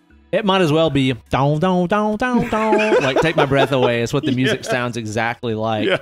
And even that scene where she's in the pool and like the coach dives under and like the lights are all like crazy neon blue, neon pink, like boy girl love colors and stuff. Yeah. So well done. I think both that is well done and a great idea for Valentine's Day. The tones kind of set a tone, but also is a callback to Creepshow. Oh yeah, totally right. Yeah, it has those like hyper giallo colored lights and stuff. I really enjoyed that. Yeah, because if we hadn't watched Creepshow recently, I wouldn't have caught that this time. But it was like, oh, okay, yeah, because Creepshow does that consistently. That change from like bright red to blue, green, hyper green, and so on. That little thing that happens towards the end of the movie where Maxine follows her antagonist chick into the woods. Yeah. Smashes her head with a brick and fucking carves her heart out with a goddamn box cutter. Yeah. Oh my god, dude. And when the chick falls like in the mud, like it's just immediately so disgusting and grimy out of nowhere. It reminded me of the part everybody hates about Rob Zombie's Halloweens, but showing Michael as a kid killing another kid, like that particular scene is so brutal. Oh yeah. And this scene, they did it. It's so similar in the lead up, like the following and the creepiness of like what's happening in the woods here. But then when it shows it, instead of doing the Rob Zombie thing of being like right on top of it, the camera's from like maybe 20 feet away. I love that. And it's like there's the paper heart that the girl had that's in the foreground and stuff. Yeah. It's really cool. It's a cool shot. It's a lot of like letting your mind fill in the blanks. Right. Because you just Yeah. have sound effects and you see her arm going up with the knife and coming down. Yeah. But it's not showing you like a rib cage being busted open. Obviously, they didn't have the budget. Oh yeah, to do something like I couldn't that. even find a budget for this. But it was always intended to just go to film festivals and then streaming. It was never really intended to be played on the big screen. So the budget I couldn't find. The box office I found, which was $55,000. But again, it went immediately on demand. Yeah, It just went into like 2 or 3 theaters. No big deal. And then at the very end there, whenever she brings her coach that she's in love with, the heart that he needs for a transplant, as just a symbol of her love on Valentine's Day, it's so fucking twisted. And you can what see do you the do crazy if you're logic. him? Like what? Fame. Yeah, because you can't be like, what have you done? Because like she's a crazy person. Yeah, still has a box cutter in her so pocket. it's just like, sweet, this should help a lot. Let me get that on ice. I'm gonna call the doctor right now. They're gonna come in a cop car to help. Yep, that's how doctors travel now. Cop cars. Don't worry about it. Don't worry about it. I enjoy it. Again, I enjoyed it way more than I remembered liking it. And again, it's very obvious Carrie homage. One of the girls is even wearing like a ball cap with like a rainbow on it. Yeah, the PJ Souls. Exactly, just like PJ Souls. So yeah, very much paying homage, but still having some fun with it too. Yeah, I think that is a good line they walked, where it's like, this is a classic story. We all know the Carrie story, blah, blah, blah. But let's do a little more realistic version and more of like, her home life is fucked up because her dad killed himself instead of her mom being this crazy religious person, but it's still very much Carrie. Yeah. I like it a lot. I think it's really good. Where are you going to rate that one on a 1 to 10 scale? Let's see. Let me just put it in comparison to some others on this in my head. I'd say about a 7.5 maybe. I think I'm about at a 7 for it. Yeah, honestly, I think without the slightly comedic elements and that fun 80s soundtrack and stuff, it would probably be lower. But those things it wouldn't have elevate as for much me. going for it. Maybe the lighting, the soundtrack. Yeah, those things really. All the artistic flair is what makes it work. And those are just choices I never would have thought of to make. No. So I always enjoy seeing that in movies and stuff. Yeah. So yeah, I think it's probably about a 7 for me. Yeah, really enjoy that one. Kicks it off very nicely. It does for sure. Now, after this, we get treated to St. Patrick's Day. The batshit insane St. Patrick's Day. This is what sold me on it the first time I watched it, because I liked the Valentine's Day, the nice dark humor, but then watching this, when we finally see the snake's face, when it has hair, God, dude. I was like, this is genius. Dude, what? Honestly, the first time that I watched this segment, I was on board. I was like, holy shit, this is fucked up. And then it got to the ending, and I was like, what the fuck? Like, they blew it. It's so silly. But then the thing is like, going into it this time, remembering the fucking absurdity that happens in the end, I was able to watch it and be like, oh, yeah, this is so sick. Because you think it's one thing, then it just pulls the rug out from under you. I like it way more this time. They do build up the absurdity, but like, you don't know what they're building to, so you don't see it the first time. Totally. But when you go back and watch it, you're like, you keep seeing these moments where it's like, oh, that is weird. That's crazy. Like Grania, when every time she's just staring at the teacher, played by Ruth Bradley, who's gorgeous. She's just staring at her, or she drew up like the thing of her giving birth to the snake and all that stuff. Like, there's just so much like weirdness along the way, and it just nails it. I think as far as like because the holiday we're talking about is St. Patrick's Day. It gives us the really funny, like, ridiculous reenactment of St. Patrick just throwing snakes. I was going to say, that's one of my favorite things. And again, that's one of those deals where, like, when you know how silly this gets later on, you know, the first time you watch it, you're like, oh, the silliness came out of nowhere. No, you watch this the second time, and you're like, silliness all over it's there all the time. You just didn't notice it. Dude, that reenactment shit of him banishing the snakes, he's like, yeah! I loved it. Throwing them at just the tossing ocean. Them. That's it. Oh my God. It's so fucking funny. It's so hilarious. And that's what this kicks off with, you know? Yeah. So there's definitely a very dark, weird brand of humor that runs through this entire thing. Yeah, there is. I just didn't notice the first time. I thought it was just going to be horror. So that's what I was looking for. And so when it got weird, it lost me. But this time, love it. She's just so obsessed with being pregnant. Yeah. That the amount that she overlooks how weird the pregnancy is hilarious. Yeah, like totally. the doctor's telling her like we're not even sure what it is, and she's like, I'm gonna have a baby. Yeah, she's just like so happy. Replace the word baby with reptile. And she's like, I can't believe I'm finally pregnant. It's just like, what the fuck? It honestly has kind of like a Kiwi vibe to me. Like a lot of this feels kind of New Zealandy in a lot of ways. You know? Who directed it? Okay, so this is from Gary Shore, who directed Dracula Untold or whatever, that 2014 Dracula movie that was supposed to start like. I heard it was Dracula unwatched by most everybody. Yeah, mostly. Yeah, I didn't. From what I hear. Anyway, Gary Shore, who directed it, he's Irish. This is almost. I think everybody in this is Irish. Okay. They certainly look like it. Yeah, Ruth Bradley for sure is, and definitely Isolt McCaffrey. McCarthy. Sorry. Wait. What is the name? Isolt McCarthy.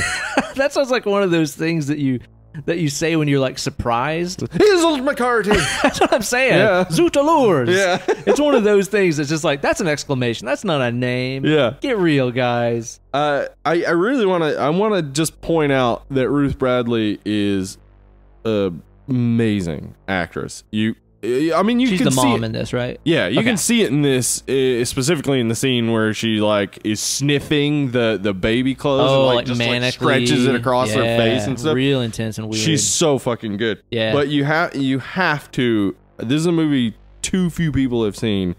It's called In Her Skin. It's an Australian movie about a true real life murder. And Ruth Bradley gained like 30 pounds or something to play the main character. Okay. And Guy Pearce is in it, Sam Neill. Oh, shit. Yeah, a lot of people you'd recognize, but Ruth Bradley is fucking amazing in it. Also, Grabbers.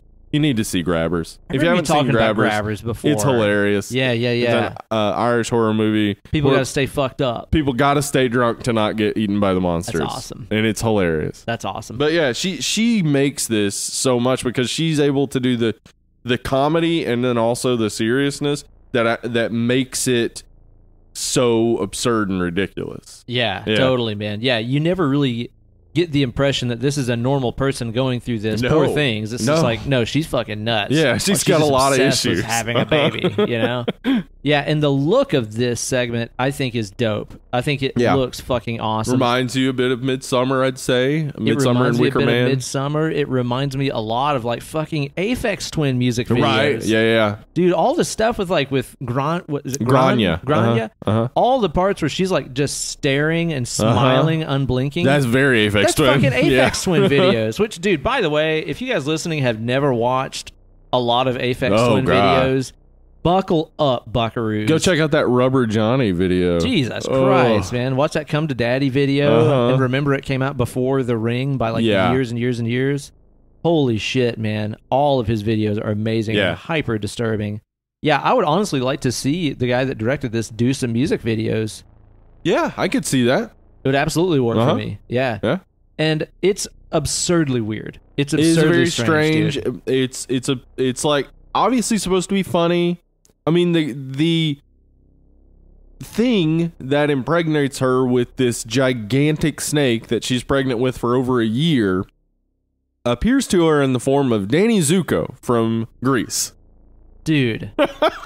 That was one of those turns that, like, earlier in the movie, whenever it's like, she and her sister, whoever, go out to party on St. Patrick's Day. Yeah. She wakes up in her car, and there's some voicemail or some shit about, from her sister. Yeah, she keeps Zuko getting these voicemails from her sister that, one, show that her whole family is kind of crazy, and two, give us exposition. In this case, they tell us that the guy she met at the bar looked like Danny Zuko. Yeah. And then later we see him from behind and she's just like, got this pompadour, Danny fucking Zuko, and the snake on the back of his jacket. Yeah. I love too, like, some of the aesthetic of this movie. Like when she wakes up in the car, she's in this bright green car that's like surrounded by this coiling snake of like shopping carts. Yes. In this parking lot. It's so weird. It's a strange thing. Creepy, you know? And again, there's a lot of those like snake spirals throughout this and stuff if you watch. Yeah, and this is really about that going back, like the idea of, for the Irish,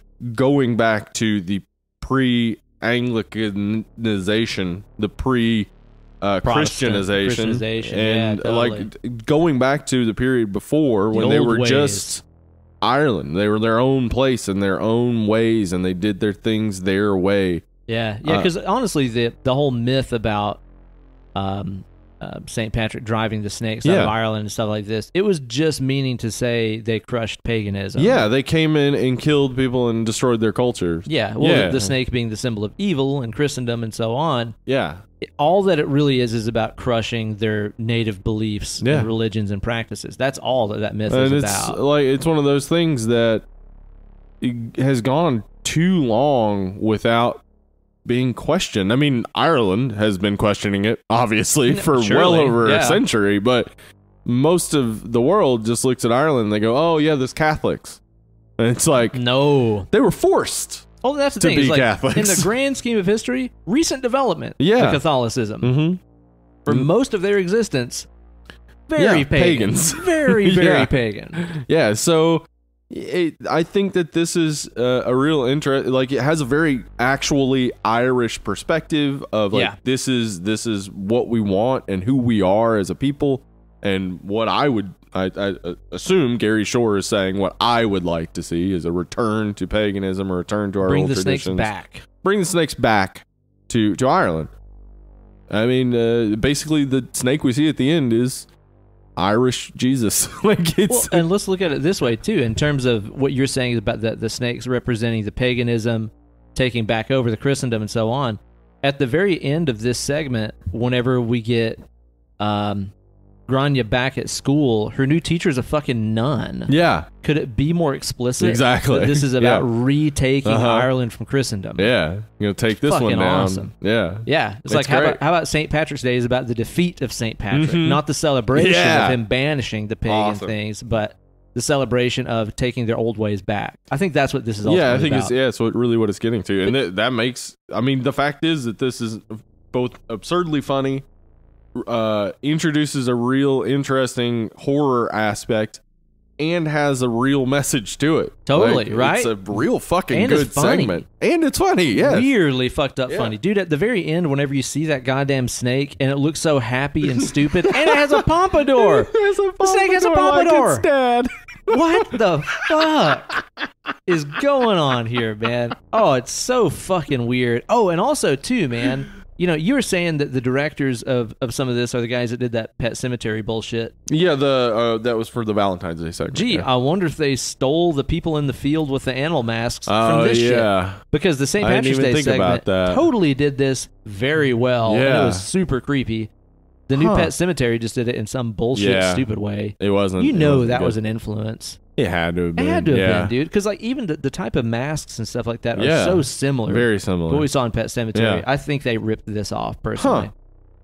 I didn't even think about that. That's interesting. Yeah. I love it, man. All those scenes get so uncomfortable, man. When she's in the bathtub and she puts that mouse on her stomach to force labor to happen. God damn, like it is so disturbing. And her stomach is gigantic. And like veiny and stuff.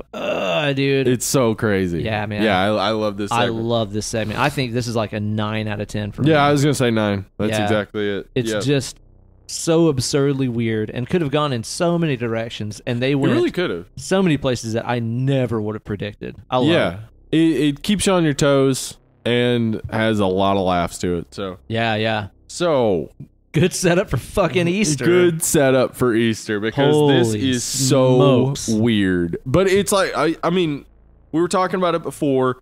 It's exactly like a child's fever dream. Yes. Around that age where you're hearing all these things. You're hearing about Jesus. You're hearing about Easter bunnies. The Easter bunny. You're hearing about eggs and little chicks and all these things. And how does this all correlate? Yeah. What's the connection here? So this is really very much like that a fever dream a child might have when all of these things are swimming in their head. And then like, how do I put this together to make sense of it? You know? And how you do that is fucking amazing. Like fucking Dr. Moreau Bunny Jesus. Dr. Moreau Bunny Jesus who shoots chicks out of the wounds in his palms. Dude. And this segment is fucked. Travels around in an egg. Yeah, hatches out of it. What the fuck? It's so creepy. This is nightmare fuel. It is. Honestly, like this is one of those deals where, you know, as we do more and more horror movies and stuff on the show, it's like I kind of become more and more desensitized. Yeah, where nothing is really going to affect me too much. But yeah, this weirded me the fuck out. And even watching it the second time, knowing what was going to happen, it's creepy still. Weirded me the fuck out, man. That scene where the little girl gets up in the night to get a drink of water, and you just see that figure skulk away behind her in the dark. For one, doesn't have a big jump scare music stab attached to it. Just let it be what it is. Just let it be what it is. That's it. And then, like, whenever she finally comes across him, and it's like you said, that's where the little chicks are coming out of his palms, and he's like knelt down. Yeah, and he's like repeating something. Yeah. And he's like kind of like kneeling down and sort of twitching weirdly, and she kind of runs away from him. Fuck me, dude. It's terrifying. It is. Just that image of like, I don't know what the fuck this thing is, because at that point you've not even seen his face or anything. You're just like, what is happening? It's so strange. It has all the elements of a child, like everything a child would fear. Totally. And it also even has that moment where, you know, his back is turned and he's reciting or whatever, and the chicks are coming out of his holes in his palms, and she realizes she's going to have to run past where he is. Yeah, dude. And so she's got that like getting ready to run thing, and then getting caught in the midst of running. Like, those are the two main things as a child. You think, okay, I'm gonna run, and the big fear is, what if I get caught? Dude, I'm telling you, this movie does so well about not trying to play on adult fears that we have as grown-ups watching this movie, but the stuff that used to terrify us when we were kids. Yeah. I mean, whenever you'd have to like run by that neighbor's house that had the really mean dog. Yes. You know? And it's like, that dog is never going to get to you, but as a kid, you're like, oh, he's going to jump that fucking fence and he's going to eat my face. Yeah. Like, yeah. Well, dude, or the kind of thing where like, did you ever have that situation in your house when you were a kid where, you know, maybe there was like a staircase that went to the basement, but the light switch was at the bottom, so you'd have to turn the lights off and then run up the steps before the demon got you. Yeah, well, yeah, because the demon is right at your heels. Always. Yes. Always. This plays so well on the kind of shit that we used to freak out about when we were kids and makes it so real. Absolutely. Now, who directed this? Okay, so Easter was directed by Nicholas McCarthy, who's directed two other movies. He's directed a few other movies, but two horror movies. One, The Pact, and one is called At the Devil's Door. Now, The I don't know Pact, either of these. I'm interested to see them now, though. I would say At the Devil's Door, I really enjoyed. But according to the reviews, At the Devil's Door isn't a very good movie, and The Pact is great. I found The Pact to be fine, but At the Devil's Door I really enjoyed. Okay. So I recommend them, though. They're usually both on Netflix, so pretty easy to find. Right on, man.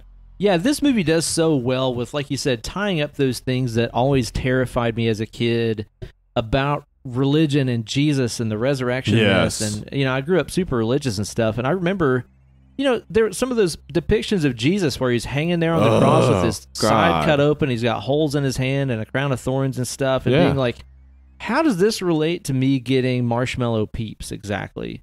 I don't see the connection between this guy who was tortured to death and me getting a fucking basket of Easter grass and jelly beans. Yeah. I mean, this particular segment is really focused on the child experience of that, but there's certainly a way you could make an Easter segment that would be about the combination of pagan rituals with this. Like how this weird mishmash just doesn't work. I mean, that is kind of the heart of this, though, is that this weird mishmash of ideas makes zero fucking sense. Makes no sense. Terrifying. Yeah. It's absolutely terrifying. Yeah. And it also gets into, too, how, you know, those things that you learned in Christendom and stuff when you were a kid can really fuck with you as a child. Yep. Because, like, this poor little girl's like, Dad has died. And she's like, Jesus came back. Can Dad come back? Right. And it's just so fucking sad and depressing when it's like, no, he can't, but Jesus can.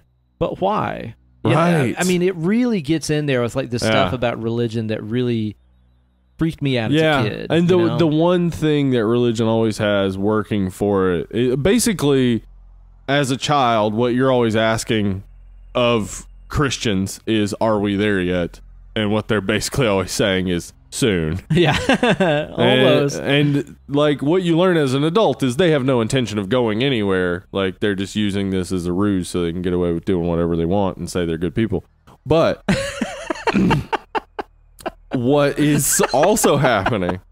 No. What is also happening is that they're really believing, like, yeah, but soon, right. Soon things will change and everything will be different and everything will be good. But they're not like doing anything to make that happen. Sure. Like, that's just always the crux of Christianity is like, we're in the end times. Yep, they're always saying that. They Coming were home soon. People do not realize that there were post-apocalyptic cults 100 years after Jesus died. Yeah. 100 years after Jesus died, people were saying, all right, we're in the end times. This is it. Here it is. Here we go. No, it's it's not. over. It's not even close. No. Not even close, and it's not going to happen. And the world is not getting hotter because Jesus is returning. It's getting hotter because of CO2. Hey, man, he likes it warm. He grew up in the Middle East. Jesus loves it warm. He likes it warm, so that's why it's getting warmer. Wait a second. Is he about to warm it up, Chris? Chris meaning Christ. I'm about to warm it up, Christ. Warm it up, Was that Christ. Song a prophecy? I'm about to. Damn, Chris Cross is trying to tell us we're in the end times. Well, I mean, they made us jump. That's for sure. They made us jump. Fucking, we had Stomp. Oh, true. Remember Stomp? Do you remember Miss the Bus? Oh, Something I missed the bus. I would never do. I would never Miss the ever Bus. do again. That was more of like a Will Smith ripoff. And Stomp was Kirk Franklin. So I wanted to back that up and point that out. True. Yeah. Yeah, I think that Chris Cross is telling us we're in the end times. Yeah. They're about to warm it up for Christo. Makes sense. It's right there, I wonder guys. what Chris Cross is up to these days. I haven't checked on him. I haven't checked on I him. hope they're wearing their clothes the right way. Man, they used to piss my mom off so much. Really? Oh, man, because sometimes my brother would try to, like, he'd, like, come out of the bathroom with after his getting backwards dressed. It's like, clothes on. maybe I'll wear my clothes backwards today. Yeah. And mom would be like, absolutely fucking not. Absolutely not. I remember, of course, trying it. Like, you have to. It's very uncomfortable. Very uncomfortable. Your jeans are not meant for a man. You should not have the back part of your jeans where your dick is. No. It's just like, hey, we'll separate all that. You got to unzip your butt to take a leak. You do. Who says that's a good idea? It's not a good idea. Ain't nobody. I'm imagining a situation where you do unzip your butt zipper and you have to do kind of a half crouch and reach in and kind of tuck everything back like Buffalo Bill style. God, yeah. But then there's the zipper problem too. Oh no. Things are not going well there. Oh, this sounds bad for everybody. Just have a seat, crisscross. Yeah, seriously. Have yourself just a sit down pee. Or you know what? Wear your pants normal. Maybe just wear them normal. Yeah, wear them normal. Maybe that's the move, really. So Easter is great. It's fucking amazing. It's a great, really weird segment that, I mean, it couldn't be a movie. What do you think about the design of like the bunny Christ? It looks amazing. Like, it's incredible because it's practical. Yeah. It's not CGI. And I couldn't find enough like stuff on who did the practical effects and whatnot, but like whoever did that bunny face. I mean, one, they were smart to show it only in the dark. Yeah, it's like half lit most of the time. Yeah, because it's in the middle of the night. Yeah, but it looks like horrifying. A demented idea of a mixture of human and bunny. Like, it's just gross. That's the freakiest about it to me is the fact that he's bunny-like in that he has that little bunny nose and mouth and floppy ears that are pinned down under his crown of thorns. But there's no fur. He's like a skin bunny. Yeah, a skin bunny. It is incredibly disturbing. Yeah, it's really disturbing and really hard to look at. Yeah. And then it gets even more disturbing when he places her fingers in the wound in his side. Oh my God, he's like, feel my wound. She's like, you're not real. And he's like, touch my sexual pleasure from it. Oh my God. And that little girl is so clearly in great distress while this is happening. Like, it's kind of that like flashback to The Exorcist where I watch back and I'm like, I feel really bad that this girl had to do this. Mm-hmm. Like, this had to be really weird for her to be on set with what's going on here. I bet they didn't have him moaning while she was there. Cause I hope not. I imagine they had her just put her fingers in what looked like the thing, got that shot, and then had him do his moans and stuff. So because that is gross. It's really so gross. Weird, man. And then at the end, it actually kind of turns into the Santa Claus. Yeah, yes, it does. Where basically, if you see the Christ bunny, you must become one. And he transforms her into the next Easter bunny. Yeah. With that crazy, you just see her transform in the shadow. Yeah, and really that cool. was a smart idea because that is CG. Yeah. But all you're CGing is a shadow. Yeah. So it looks good still. Fine. Yeah. Totally fine. Which, by the way, speaking of the Santa Claus, one of my favorite movie podcasts, Medium Popcorn, just did the Santa Claus. Awesome. You have to listen to I got to check it out. It is so fucking I've checked them out before. They are awesome. They're fantastic, man. Go listen to that Santa Claus episode after you finish ours and The rate and review on Santa Claus. iTunes, of course. Rate and review on iTunes. And then listen to their episode. So, yeah, this Easter segment to me is just amazing. And like I said, it totally taps into all that confusion that you would have as a kid. I mean, even learning about like Christmas and stuff. Where you're like, oh, it's Santa Claus and he brings you toys. Also, there was a woman who had never had sex before that had a baby. Wait, what? That was a son of God, but also God at the same time. Like, what? What am I missing? Also, every Easter, you also eat his body and drink his blood. That's normal, right? Here's what I think.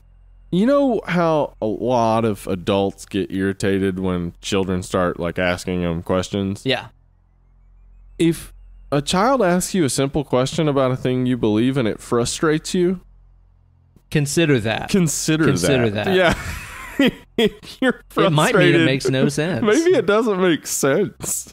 Maybe there's that. Maybe you're getting frustrated and angry at the child because they're pointing out that the underpinnings of your personality are bullshit. If I grow my hair long, will I be strong like Samson?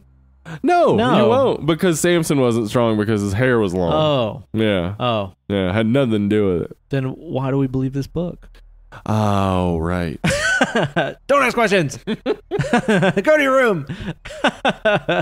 Yeah, I love the Easter segment. Yeah. It's terrifying. And also, too, the thing about it is with it being so short like it is, makes it feel more like a fucked up dream you had when you were a kid. Yes. You know? If you made this a 2.5 hour long movie... It wouldn't work. No. No. But keeping it the way that it is, and even framing it in that, you know, this happens at nighttime. Maybe it is all this little girl's bad dream. Right.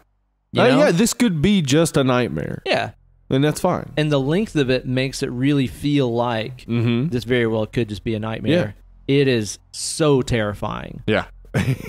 I love it. I really enjoyed this. I don't think it's as it has as much depth as say St. Patrick's Day does because it's not very funny. It's all just like exactly like a child's nightmare. Yeah, totally. But because of that, and because that a child's nightmare is really the heart of our own nightmares. Our adult nightmares are all just influenced by our childhood nightmares. Like, it says a lot that you can show this mishmash childhood scary thing, and as an adult go, that's fucking frightening. Yeah, takes you back to your original nightmares that you had. Yeah, so it's a really effective segment. But again, it doesn't have as much going on maybe as St. Patrick's Day. So I'm going to say like an 8.5. Man, dude, I'm higher. You're going higher? I'm totally higher. Yeah, this might be a 10 for me just because it feels like a nightmare I could have had. That's what I was thinking the entire time watching it is this is something I would think Ben might have believed as a child. Or dreamt up or something, you know? And just some of that imagery of just being like maybe again, it's that child logic. It's that weird child logic or dream logic where you're like, maybe the little chickens come out of his fucking hands. Yeah. You know? And then you see it, and it's horrifying. It's scary as shit, yeah. Oh, my God, dude. Oh, so fucking great. Right. I love it. I hope that the director of this comes out with something that is as mortifying in a full length. I'd say check out At the Devil's Door. I think it's interesting. I think it's really good. But again, The Pact has better reviews, and maybe other people know better than me. It's also good. Right on. After this, we're led into what I personally consider one of the weaker segments in this, which is Mother's Day. And I would say it's weak because of its slowness in a lot of ways. But it is a little bit weaker. The premise it's also is fucked up. The premise is very fucked up, and there's definitely some like interesting ideas in it, but it goes a little too slow and doesn't have. I think because it goes a little too slow, you kind of get disconnected from the protagonist. Like I think so too. You don't feel as much connected to her, even though you should. Which when something's like 15 minutes and you're like, it's kind of slow. Yeah, that's pretty fucking slow. Yeah, speed it up some. You know, but you know, at the same time, I will give it the benefit of the doubt of saying maybe it's because we're a couple of dudes that have, yes, that's a possibility. You know, no idea of the fears of pregnancy and childbirth or being barren. Yeah. That's something that can literally never affect You us. know, it is a common thing. It's not something I've ever done, but I've heard other dudes talk about this. It's a pretty common thing for dudes to imagine what it would be like to give birth. I've really? never put myself in that situation. I think there's like a stop button that hits my brain where I'm like, yeah, that sounds terrible. Yeah, Stop. that's exactly what happens to me, where it's just like I can't try to imagine. think about it and I can't imagine it at all. It just sounds terrible. Yeah, yeah. So I see it as a full nightmare, but it's also hard for me to associate with it. And again, it's like also the, you know, what I must imagine is maybe the perceived or societal like shame of women who can't give birth, right? That are infertile. Yeah. Like, I don't know what that pressure is like. I don't know what the pressure of, oh, you're useless because you can't have a baby. Right. Which is some fucking people's attitude. Yes, it is. I can't imagine what that is like. That is something I've never had to deal with. So maybe that's just why I don't connect with this. And it's because it's clearly not written for me. A lot of it is definitely outside of my own experience. But I think there is a message here that, and it does seem to be very much aimed at women, which is, I mean, a good thing for sure. We don't have a whole lot of media that is only aimed at women that really deals with tough questions that women and this is deal the with. only segment that's directed by a woman, Yeah, too. Sarah Dina Smith. Yeah. So she's clearly writing a tale for her audience. Yes, and that's great. I'm glad that that's happening. Good. But of course, as we're saying, we're not connecting with it because it's not for us. But the thing that I think that is at the heart of it is this idea that sometimes the thing holding down a woman is other women. Like sometimes it's not the patriarchy that is the issue. And that's a real interesting take. Like it has to come from a female writer director. A man trying to say this is just like, well, you don't even have the experience. You're totally ill-informed. Yeah. But in this case, it's saying like, you know, there are these women who are feeling this societal pressure from a matriarchal line to give birth, to be fertile mothers and so on. Yeah. And then they run into this woman who can't not get pregnant. Yeah. And they enforce their desires. Yeah. And she sees this as, of course, as like torture. She can't just have sex. Her boyfriend has to wear 2, sometimes 3 condoms. She's taking her birth control every single dose birth control, and she still just gets pregnant every time she has sex. Like so that opening scene where she's had like 20 abortions, I think. She quit counting after that. I mean, that's terrifying. That is terrifying. And so, like, she is then being thrown into this situation where all these women are like, how can you be like this when we can't even give birth? So there's like all this pressure. Yeah. You can't possibly be having a bad time with that. It's exactly what I want. Yes. Yeah. So she's then getting all this pressure. And then, like, they actually do just completely take over. They become the patriarchal order. They drug her and keep her in this situation where she can't get away. And basically make a man fuck her and and then force her to have the baby. Yeah. Yeah. So there's a questioning there of like how much of the patriarchal society has been internalized and become part of matriarchal society. Wow, yeah. And how much of that needs to be really re-examined and like changed, and how much do women pressure each other into just accepting the patriarchy? And not much, I hope. It seems like it might be an issue. Seems like it might be a thing, though. Seems like it might be a thing. Yeah. Sarah Dina Smith is a really good director. She has a movie that I really enjoyed called The Midnight Swim, which is not a horror movie, but it's like so close to a horror movie. Like it's not a thriller. It just calls it a drama mystery, but it's like horror light, I would say. Right on. But it's so well directed, and also has Alexa Palladino, who plays the leader of the fertility clinic thing. Oh, okay, right on, man. But the message of this is interesting, and also that the audience is not us. Yeah. I think that this one has some of the weaker acting in it. I think some of the other women that are there at the commune, if you want to call it that, I think some of them aren't really great. Our main chick that's in here, I think that she's good. I think she really conveys the grief and distress and just being worn down by constantly getting fucking pregnant all the time. Can you imagine? No, fuck no, man. Yeah, she does a really good job. But yeah, some of the other women I didn't think were fantastic. Yeah. What do you think about the ending of this? No, that's where I'm a little at a loss as to what exactly is going on. Either she's giving birth to Satan, which is they're like witches or something. It seems like know? It's going for because remember that one woman is like, you are a gateway, right? Yeah, and basically that the thing that needs to come through is going to keep making her pregnant over and over and over until it can come through. Yeah, which is what they're forcing to happen. And then we see an adult male arm come out of her nether region, which makes me think, okay, so is this like Satan or the Antichrist or whatever? It made me think of that Saturday Night Live Will Ferrell skit where a woman gives birth to a full-grown Will Ferrell, and he's like, oh, God, it was hot in there. Yeah. He has a mustache. Yeah. Kind of made me think about that. That would have been a good twist at the end. That would have been a good twist. I think if the guy that did St. Patrick's Day would have directed it, that's what would have happened at the end. Would have been Will Ferrell. Woo!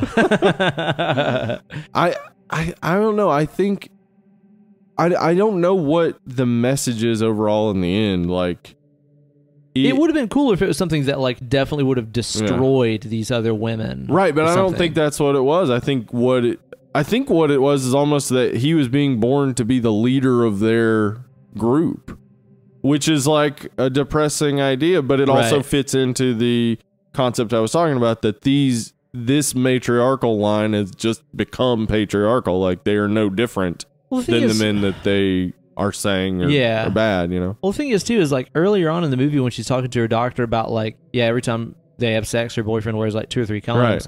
And it shows him, and he's just kind of like a normal, he's just like a nice guy, nerdy, skinny dude. I mean, he's willing to wear 2 or 3 condoms to have sex with her. Yeah, like he's not an issue. It doesn't seem. Yeah, but then like the guy that impregnates her at the end is this damn Jason Momoa, like fucking He-Man motherfucker. Yeah.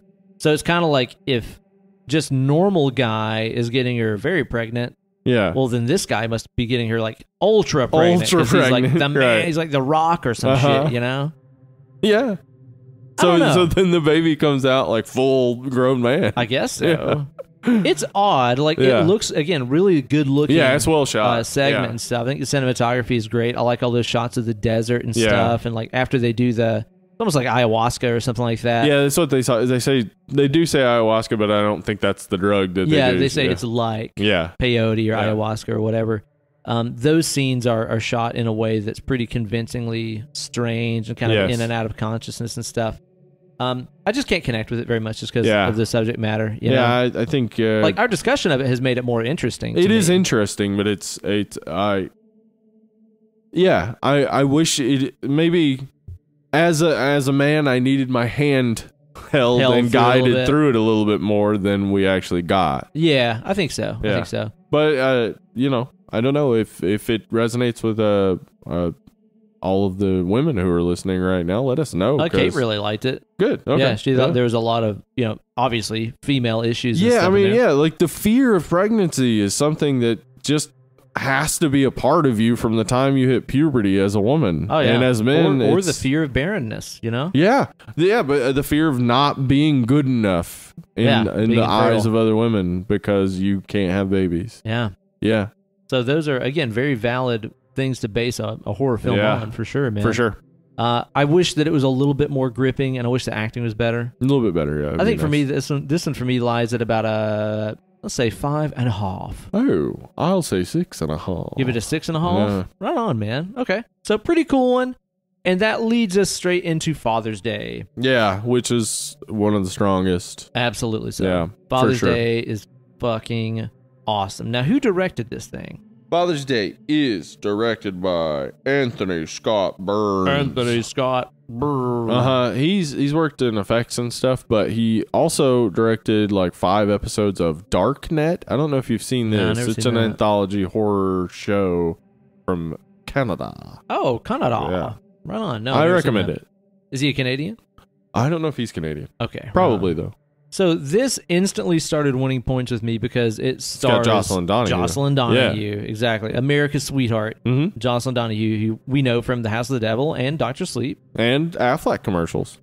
Is she in Affleck commercials? Yeah. Really? Yeah. And good for her. She's in a whole, like, Make campaign. that money. Yeah, Dude, she's a family woman. She's a baker. You follow her on Instagram? Yes, I do. She's always baking up some neat treats on there. She's awesome. She seems like a really fucking cool person. Yes, she does. And so this instantly won cool points with me because I was like, oh my God, it's a chick from House of the Devil. Yeah. One of my favorites. But then this also delivers with some fucking substance. Yes, too. it does. It's very dark. Extremely dark. Yeah, and really atmospheric, moody. It's I mean, the general concept behind it is super cool. The idea that she's walking in the same path that her dad walked. Yeah, like, just years later. She gets this package that shows up on her doorstep, and it's an audio cassette and tape player, and it's of her dad and her when she was like maybe 4 or 5 years old, and he's telling her as an adult why he had to leave on this particular last day that they spent together. Right. And that if he wants to see her again, go back to the place that we left off and then start this tape. Yeah. And it's just so fucking cool, man. Yeah. Because as she's listening to this tape, she's hearing herself as a child interact with her dad, but her dad is interacting with her as an adult. Yes. It's like the timeline is really fucking crazy. Yes, it is. It is all over the place. And it's her essentially trying to find her father. Yeah. And we get the idea that she has had this obsession with her dad since his death. Now, this is something that you pointed out that I didn't really put the connection with, but I think it must have been one of those like psychological, like you kind of notice it, but you don't notice it sort of things. But you're exactly right. Okay, so we know that this is modern times because she has a iPhone. Yeah. The car she drives, though, is a late 70s or early 80s Toyota Celica. Right. Which would have GT. been what maybe her childhood parents' car was. Maybe, but it definitely was most likely a dad car because it was a sports car. And it was a little more offbeat sports car as well in the late 70s, early 80s to go for a Toyota. Yeah, Kate's dad had like a Fiat of some kind, you know? Yeah. So we know that car she's driving is either a car her dad drove or one like it. So she's got this like obsession. Trapped in that time period. Yeah. And she seems to believe almost immediately that he's not dead. Like she's held out this hope that he just went somewhere. So she's very much primed when she gets the tape and the Walkman to believe what is being said to her. P.S. When she gets the tape and the Walkman, are those not the same fucking headphones she's wearing in House of the Devil? In House of the Devil. Yeah, I think that was a nod to House of the Devil for sure. Yeah. It had to be, dude. It absolutely had to be. It struck me right away. I was like, this looks exactly like House of the Devil because those orange foam headphones. Yep. So cool, man. Yeah. Yeah, I hadn't caught that stuff that you're saying about her having her dad's car and stuff like this and still kind of living in that time period, like hoping that he's still there or trying to cling on to whatever memories she had of him or whatever. Yeah, and I have to assume the Walkman is something he purchased and packaged before he died. So it's from that time. From that time period, yeah. And along the way through this journey, which is so cool because like most of the movie is just her walking and listening to this fucking tape. We should mention that the voice on the tape is Michael Gross of Tremors and Family Ties. I had no idea. Yeah. I had no fucking clue. I was, I knew I could recognize the voice, but I just couldn't place it. And then when I read that, I was like, yeah, of course. Which is cool too, because like, what other 80s dad would you have? No, that's the best 80s dad to have right there. Yeah. It's either him or Patrick Duffy. Yep. or fucking goddamn Family Matters. Reginald Vell Johnson. That would have been amazing if her dad was Reginald Vell Johnson. Yeah, that would have been better for sure. And you just hear him on the tape. Damn it, Steve! Get out of my house! But dude, like as she's walking, listening to this tape, there's not even really a lot of soundtrack per se. Yeah, it's just, real quiet. Yeah, but dude, on the tape, there's all this weird noises and noise, stuff. like ambient noise, and it gets progressively weirder and weirder along her journey. And when she starts going to these abandoned buildings, she's in like a ghost town. Yeah, like all alone. Yeah, but she goes into this huge building that it looks like it used to be maybe a bank or something. Like, it's gigantic, but nothing there. There are no cars, no people, nothing. Even out on the beach when she's out walking there, you know, like when she's out there playing with her dad or whatever. Yeah. Nothing. No other people. Yeah. So, like, here's what I think this is getting at. I want to hear this because this is very open for interpretation. It is. I think this is about depression. Okay. And the almost genetically inherited suicide. Oh. Because people who are of parents who committed suicide have a higher likelihood of committing suicide in their adulthood. Yeah. And that's usually because a lot of mental illness is genetic and passed down. Mm-hmm. I think that this is the tape was the lead up to the dad committing suicide. Yeah, because he has to go and he only has one chance, right? And whatever. I believe he's found someone like a Dr. Kevorkian who will assist him in committing suicide in a peaceful manner.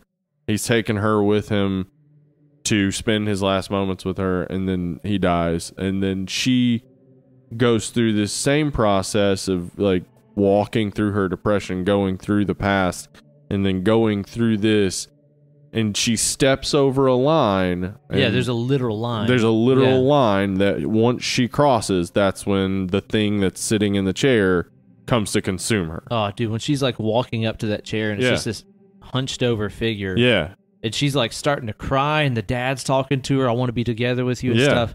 It's so intense. It's very intense. So fucking intense. And I think that crossing the line is the suicide. Like, I think in that moment she's like, I'll be with my dad. She commits suicide, and that's when she's consumed by the darkness, basically. Oh man. Yeah. I can believe that. Yeah. I can totally believe that. I mean, I could see other explanations, but that was just kind of what stuck out to me. Was like this seemingly like obsession with her dad would lead to her own suicide. Yeah. Well, because there is all that talk in there about like, we'll see. I want to see you again someday. Yeah. You'll see me again someday, and stuff like that. Yeah. And he does say you only get one chance to meet him. Yeah. And it's like, okay, well, who's that him? Right. Okay. Because it capitalized it on the subtitles. Yep. And I that's was like, something I did not see the first time that I watched this, and it changed the way that I saw this time. Where, like you said, on the tape, the dad is like, you only get one chance to meet him, and it was capitalized him. I think that this movie is all about, and again, I'm totally looking at this through my own lens, where I grew up for most of my life without a father. Right. I also saw my brother spend most of his entire childhood trying to find a father figure in the form of neighbors and like friends' dads and just basically any adult my brother would gravitate towards because he needed a father figure because mine was absent for most of my childhood and stuff. I see this as very much being like what happens to a child who is trying to find their father later in life and trying to understand why their father abandoned them and left them. Right. Okay. And I even think that the fact that the him was capitalized is even all going back to that ultimate attitude of our view of the father. Yes. Our view of our fathers determines our outlook on God. Right. That's something they talk about in Fight Club and all kinds of other stuff too, you know? And I think that the dad in this is in search for his father as well. Right. Which made him abandon his child, which makes his child search for her father. Right. It's this continuous cycle of abandonment and seeking the father figure. Right. And I think it's ultimately one of those things that can always just end in futility and disappointment. I think that this movie is saying, like, the search for the father is ultimately a fucking letdown. Yeah. Just be you. Don't try to be your dad. Yeah, exactly. Don't even bother going to look, you know? If there is this godfather out there, well, he fucking abandoned us too. Yeah. You know? I think that whenever she gets to the end and you do have that weird supernatural figure in that whatever chair, it is. Yeah, exactly. I mean, maybe her dad did happen to find this crossover to this dimension where he can go and visit God, the Father. Yeah, maybe he did. And when he got there, God the Father consumed him or whatever. A blip what's the word I'm looking for? Obliterated. Yeah, I was like, obliviate? That's Harry Potter. Fuck. Obliterated. Made him forget. Yeah. And she got there, and the same thing happened to her, too. Like, I don't really exactly know, but I feel like there's a lot of messages of, fatherhood and abandonment and searching for a father figure throughout this entire thing. Yeah, for sure. And even the fact is, like, you're saying, the place that the father leads her to kind of looks like a weird old bank or something like that. Yeah. I think it looks like an old, like, Greek temple with all those columns and stuff. Oh, yeah. Well, that would make sense. Yeah. And also, those temples are where the gods lived. What's interesting to me is she walks through that door, and then it's like she's in a different dimension. That's what I'm saying. Yeah. She went to, like, the father dimension, the god dimension after that, I think. Because it's not even clear that she's still in that same it's not bank Parthenon building. You know? Huh. Well, all right then. It's really fucking fascinating. Yeah, this is a gem, I think and so too. Needs to be seen. So if you're only gonna watch one segment of holidays, watch Father's Day. Yeah, I think it's a 10. Yeah, I completely agree. Jocelyn Donahue kills it. So good. She's so fucking fantastic in this and so believable, and the cinematography and everything is just it looks great. Yeah, incredible. There's also some other thing going on there too, where it keeps showing those two planets aligning. It does. I'm not sure and the about. the final alignment is like right before she steps toward the demon. So like he does seem to have maybe like a witchcraft or Satanist element to it, perhaps. Like maybe this is her selling her soul in some way, like her dad did, to get some great reward or whatever. The planetary alignment stuff put me in the mind of thinking about like the zodiac and stuff, which again goes back to old Greek times and Greek gods and stuff like that. So it just kind of further enforced that, again, the building with all the columns looking Grecian to me, and it being about gods and fathers, and it all kind of came together to me with that also, stuff. she was eating that souvlaki the whole time. Exactly, right? That's crazy. All those gold chains she was wearing, what's going on with that? She kept calling me my friend. I don't know why. Yeah, she had that chest merkin on the whole time. She did. Get that Grecian chest hair. I don't know. It seems like it was right there on Front Street to me. Yeah, it's pretty clear. You're right. I love this segment. It's one of those that just kept me absolutely glued to the screen the first time that I watched it, and even watching it here the second time, I was like fucking hooked. Yeah. Just zoned in on it. And again, kind of like how we were saying, the ending of the Mother's Day segment seems to be like, did you just run out? Like, what is this about?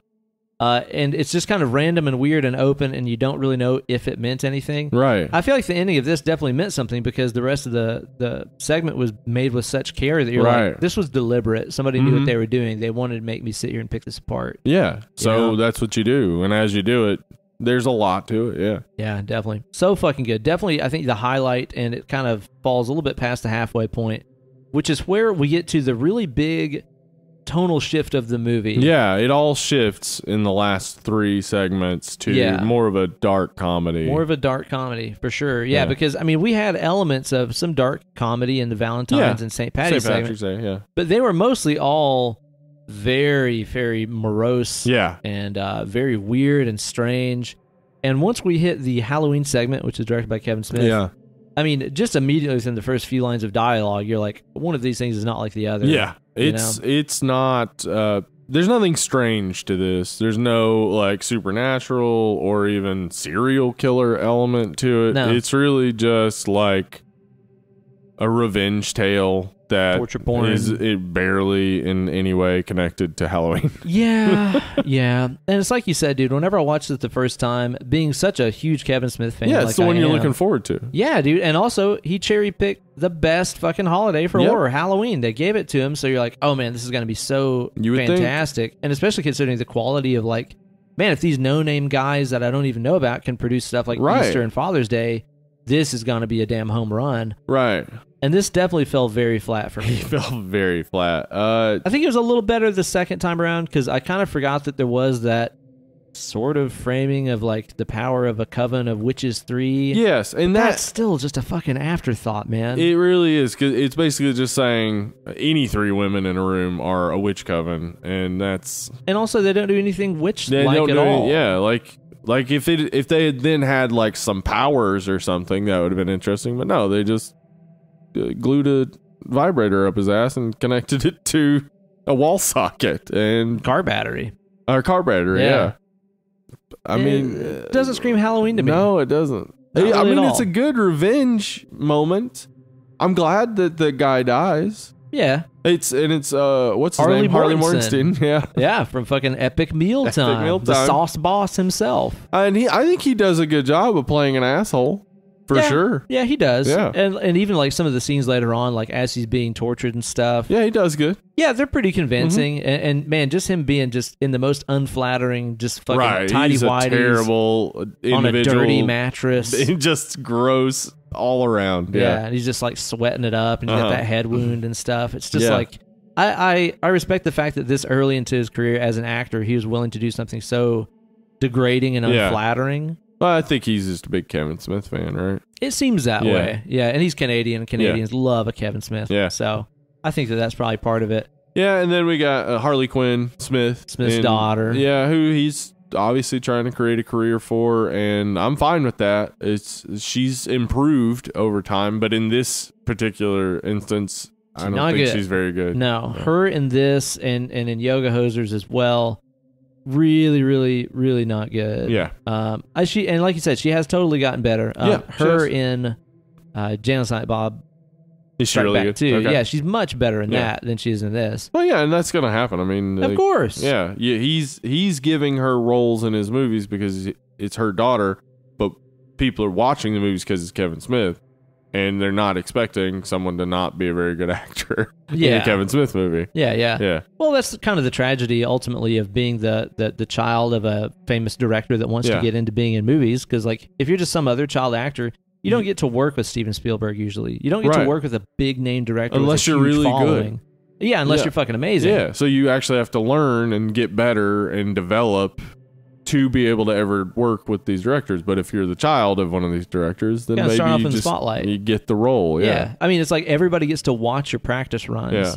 That's not very cool. I mean, people really hated Sofia Coppola in Godfather 3. Oh, like, that's right. the problem with Godfather 3. There's so many fucking problems with Godfather 3. So, you know what I mean? It's like other people get to do their practice runs in unknown or direct-to-TV movies and stuff like that while they're cutting their chops. Whereas every acting gig she's had has been something he's given her. And so... we've seen her develop from not having any talent to having an okay amount of talent. I mean, it would be like if fucking my dad was damn Bob Rock or Mutt Lange or some giant record producer, and it's like, okay, cool, here's your first riff. Okay, let's record it. Let's put it on an album. I'll engineer it for you. Because I have all of this at my disposal. I want you to have everything you could possibly have. I get that. But that's now fine. looking back, I'd be like, man, I don't want people to hear the riffs I was writing when I was fucking 16 or 17, you know? Yeah. So, yeah, she's not great in this, but also she has no experience. Yeah. So what can you do? And, I mean, none of the girls are very good in it. It doesn't seem natural, though. It also seems like maybe it was the writing, because everything they say just... It sounds like a Kevin Smith first draft. Where it sounds like a napkin. Yeah. Like a napkin draft, you know? Yeah.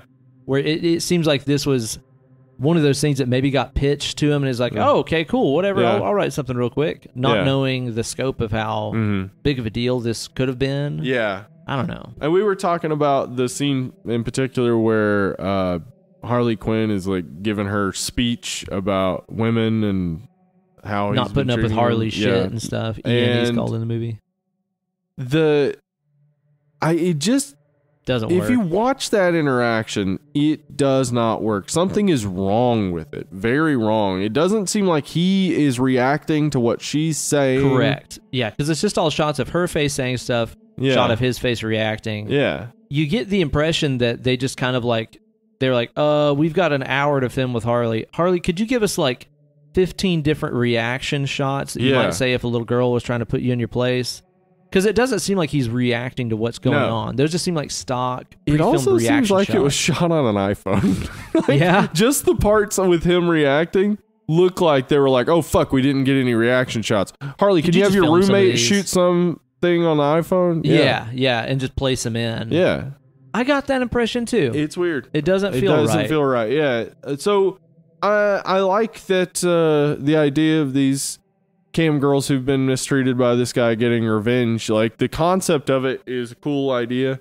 Yeah, sure. It's not really executed in any interesting way, and has little to do with Halloween. Has very little to do with Halloween. The only thing is that he buys some discount Halloween candy. Yeah. That's it. And they're watching the witch cartoon at the front of it. Yeah. Which is done by the same guy that did the Super Groovy cartoon movie. Did you ever watch that? I haven't. Oh, dude, it's so fucking good. It's so great. But it's that same animation style and stuff that's in there. Yeah, I don't know, man. And the other girls that are in it, there's the one girl that doesn't have many lines. I think that she's actually the best one of the three. Ashley Green, I believe. Ashley Green. Mm-hmm. And then there's the girl that's in kind of the Alice in Wonderland, Little Bo Peep kind of costume. What the fuck is up with her accent, dude? Where is she from? The place. Yeah, it's all over the map. I don't know if she had really nailed it down. Like, because at points it's sort of British. Sometimes it's like Boston. Sometimes, like, it's all over the place. So, yeah, I don't know what they were going for. Yeah.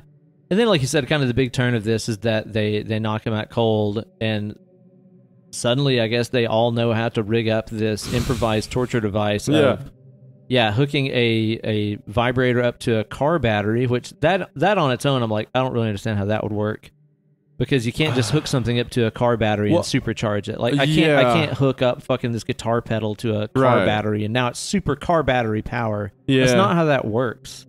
I mean, the way a vibrator works is with there's like variable speed motor. There's a motor that spins a little metal thing on the inside that changes the weight as it goes. Yeah. Well, it's exactly like a PlayStation controller. Exactly like a PlayStation. Yes, it's like it is the same thing. Same thing.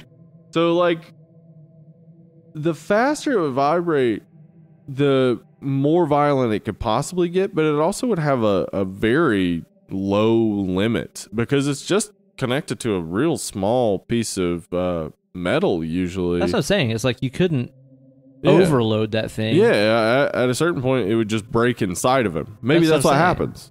But how's that kill him? It's like electrocuting him. Yeah. Which also, considering that they're all completely isolated, well, not all of them, but most are like, a silicone rubber exterior. Right. I think that would insulate risk of electric shock. I think so. Yeah. And they've got it like super glued in his asshole, and they're running it on like a Variac kind of thing too, where it's not just hooked up to a car battery. They have a 1 through 10 power control setting on this thing. Also, how the fuck did they do that? I don't know. Also, they slide him the knife to cut off his own dick, which he does. Why doesn't he just use that to cut the line? That's exactly what I was thinking about. Like, that line is as thick as like one of these microphone cables. Yeah. So. Yeah, I know. I know you'd be like, well, they'd stop him from doing it. It's like, it would just take one heavy blow. He's a huge guy. It wouldn't be that hard for him. Even if they started shocking him, he could still be doing it. Yeah. Like, yeah. I don't know, man. It just seems like it was written in about 10 minutes and filmed in about 10 minutes. And I think it's actually, because Kevin Smith is the one big name on this in 2016, it's almost like he didn't take it seriously and everybody else did. Yeah. Yeah. Yeah, yeah. It's the class project that everybody else took really seriously. And don't get me wrong, dude. It's like, anybody that listens to the show knows, like, I fucking love Kevin Smith. I'm a huge Kevin Smith. He's the reason that I do this podcast. It's because Kevin Smith got me into fucking podcasts and stuff. I love it. But then at the same time, it's like, you do realize just how, like, I don't know, basic and crude some of this dialogue and stuff sounds after you've just watched some of these great skits. Yes. And then it's like immediately, as soon as the Kevin Smith segment starts, it's like, there's like 15 F-bombs in like 5 minutes. And it's just it sounds kind of dumb. Way off tone and doesn't really fit. That's the biggest thing. It totally works in Clerks. It totally works in Mallrats. Yeah, and but not in Holidays. Yeah. But not in Holidays. Yeah. Exactly. And that's the thing too, man, where I know that he's capable of doing better because Red State's awesome. I don't love it, but it has some good ideas and is well directed for sure. Yeah. And again, he toned down that type of dialogue. The dialogue's way better in Red State. Totally. Yeah. So I know he's capable of better. It just seems like this was maybe one of those things that got pushed to a back burner. Oh shit, we got to start filming in 3 days. This. And Get that's that how guy this from came Epic about. Mealtime. Yeah. Quick. It's not very good, man. A big letdown for me, especially considering that it's from, one of my favorite directors, and it's the best horror holiday in this entire thing. Yeah, and it should have been, and they so much positioned it at a place where it should have been like the highlight. Of totally. Yeah. How do you think you rate this one? I give it maybe like a 4. Yeah. Yeah, maybe 3.5 even. I'm thinking like 3 for me. You know, good. it's like you said. Like I like the woman empowerment kind of aspect of this. But that, again, like I want that to really hit, and it doesn't hit strong in this. Mostly what we see is them being abused, and then like they get their revenge, but it's like the majority of that is watching him. We don't get to see them like reveling in it quite as much as just watching him get tortured. Yeah. So it's and less about the women empowerment and more about just watching a man get tortured. Right. Yeah, that's a good way to put it. And too, ultimately, like, there's not all that much excitement in watching text messages appear on a screen. No. Especially when it just kind of keeps saying the same thing over and over. Yeah. It's just not really that thrilling. It's really to just watch. not that interesting. Yeah. I think maybe like a 2.5 or 3 for me. You know, that's a good, and exactly where it needs to be. I think so. Now this does transition into Christmas, which you know the slight bit of Christ Mass, the fact that Halloween had way more dialogue and way more overt humor. Yeah, I think set up Christmas better because Christmas is also very dialogue heavy and kind of funny, silly. Yeah, it's definitely, and Seth Green plays it kind of silly, and that's perfect. It's a perfect tone. I guess you're right. Yeah, the Halloween does transition to that tone because a bit abruptly. If you went Father's Day to Christmas, that would have been insane. Yeah, it's like no way. Yeah, I think maybe having that sort of buffer of Halloween, kind of does help you transition a little bit into what we get in Christmas. But I don't know. But Christmas, I think, is a pretty good segment. It's very Black Mirror. It's very Black Mirror. Very, very, very Black Mirror. You know, because it's about this guy who is trying to get the hot holiday toy for his kid, which is a virtual reality thing that basically skims through your online profiles and decides what sort of things you'd like to see in virtual reality. Puts you in like a simulation. It's different for everybody. It just aggregates all of your farmed data and gives you something you want to see. And I like how just like, you know, initially there at the first, whenever he's going to the store and he finds that the goggles have sold out, but this other guy has already got them. Then it turns out that guy has a heart attack on the street and Seth Green just robs him. It's like very... Two different guys in this anthology have bad hearts and are way too young to have bad hearts. Oh. Yeah. I guess so. Anyway. I guess so. I thought about that.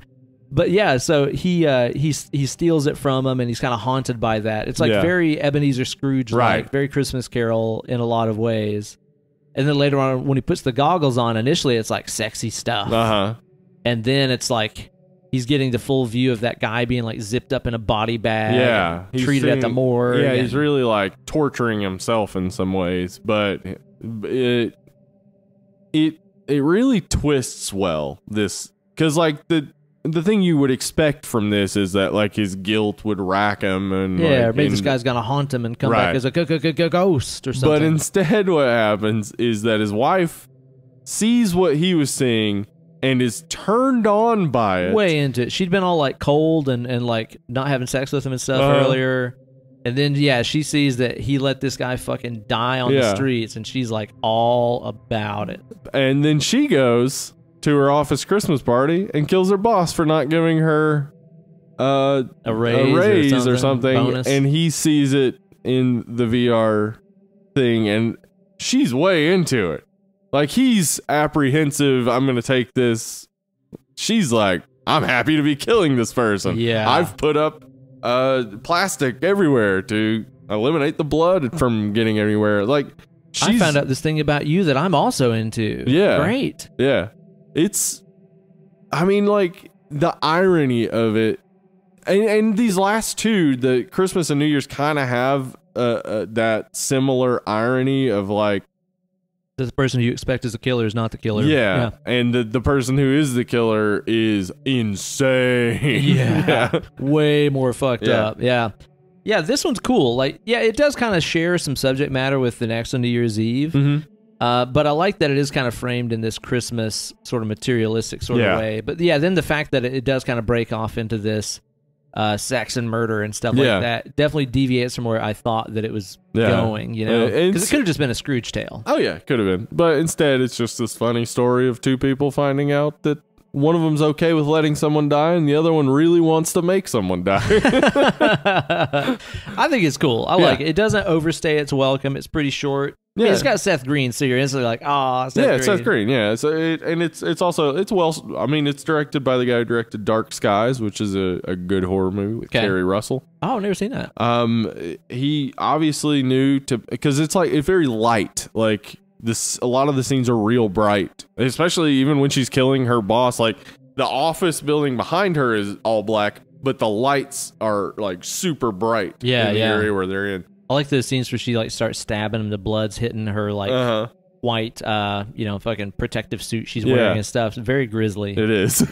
Because it's kind of been a little while since we had any like real gore in the movie at this point too. Yeah, that's true. So to see some juice on screen was like, brutal. Blood. Cool. Yeah, I was okay with that. So yeah, I enjoyed this one too. I think it's good. It's real light. There's not a lot to it, but it's good. Yeah. I mean, you don't have to have an amazing message when you can just tell a real quick, fun story. Fucked up story. Yeah. It's like a 6.5 for me, I think. Yeah, I'd say 6.5. It's good. Yeah, I enjoyed it very much. And that leads us to the finale here, which is New Year's Eve. I love this one. I think it's awesome. Yeah, man. I think this is the better version of the Christmas tale where, like it's a bit of a gift to the Magi type of thing where it's like, I got you and me murdering you. No way, I got you the same thing. You're already dead. I killed you. That's true. It is kind of like that in a way. Yeah, it starts off with this really creepy dude with this woman tied to a chair who looks exactly like the sister-in-law in Christmas Vacation. Yeah.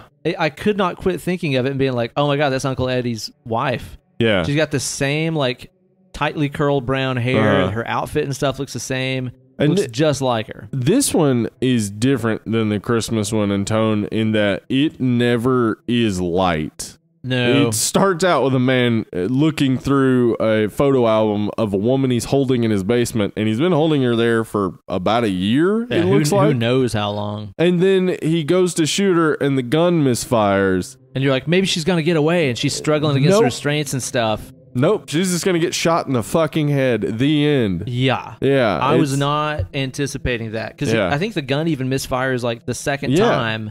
And you're like, she's gonna break free. Right. Boom, blows her fucking head off. I mean, just splatters all over the wall. Yeah, Great effect. So, and then like, it's so nonchalant for him. Like he's just got to find someone else to go on a date with. Well, you get the impression he's done this many times. A lot, yeah. Many times. He's a guy that takes girls out that he finds on kind of like a Tinder dating profile kind of thing. And fucking kills them. And so he matches with this.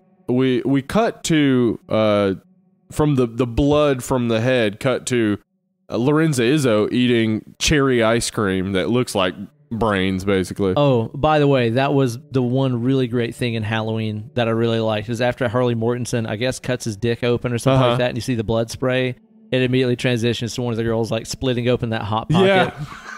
That got me. Funny, that got me. That was easily the highlight. Sorry, I forgot to mention that. Yeah, no problem.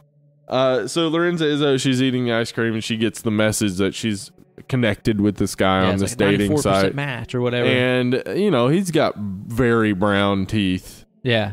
Looks kind of scuzzy. And then she says, can't be any worse than the last one. So we're just assuming like she's had a lot of bad luck in dating. Yeah. Turns out, no.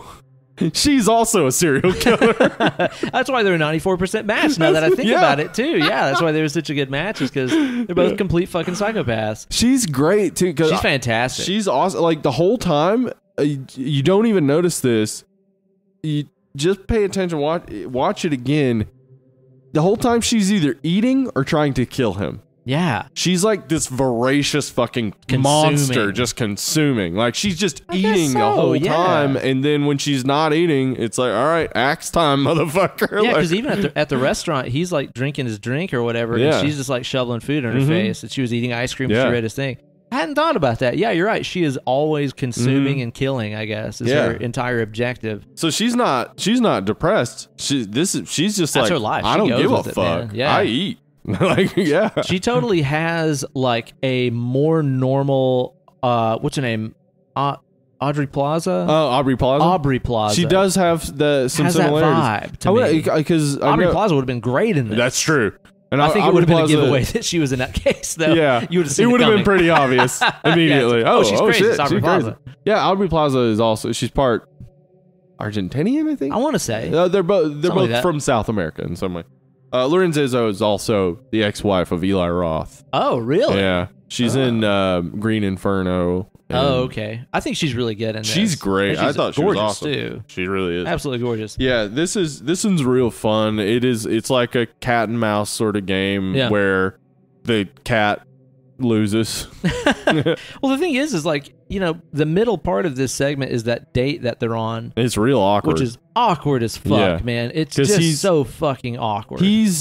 He's the exact type of awkward that I've seen dudes be. Ugh. Like, just watching it is so awkward because it's so real. It's You're like, so much hotter than my last girlfriend. Oh, why would you say don't that? Say that, man. That's but just then why would you weird. take it back? Dude. Don't take it back now that you've put it out there. Let me see your teeth. Like, God.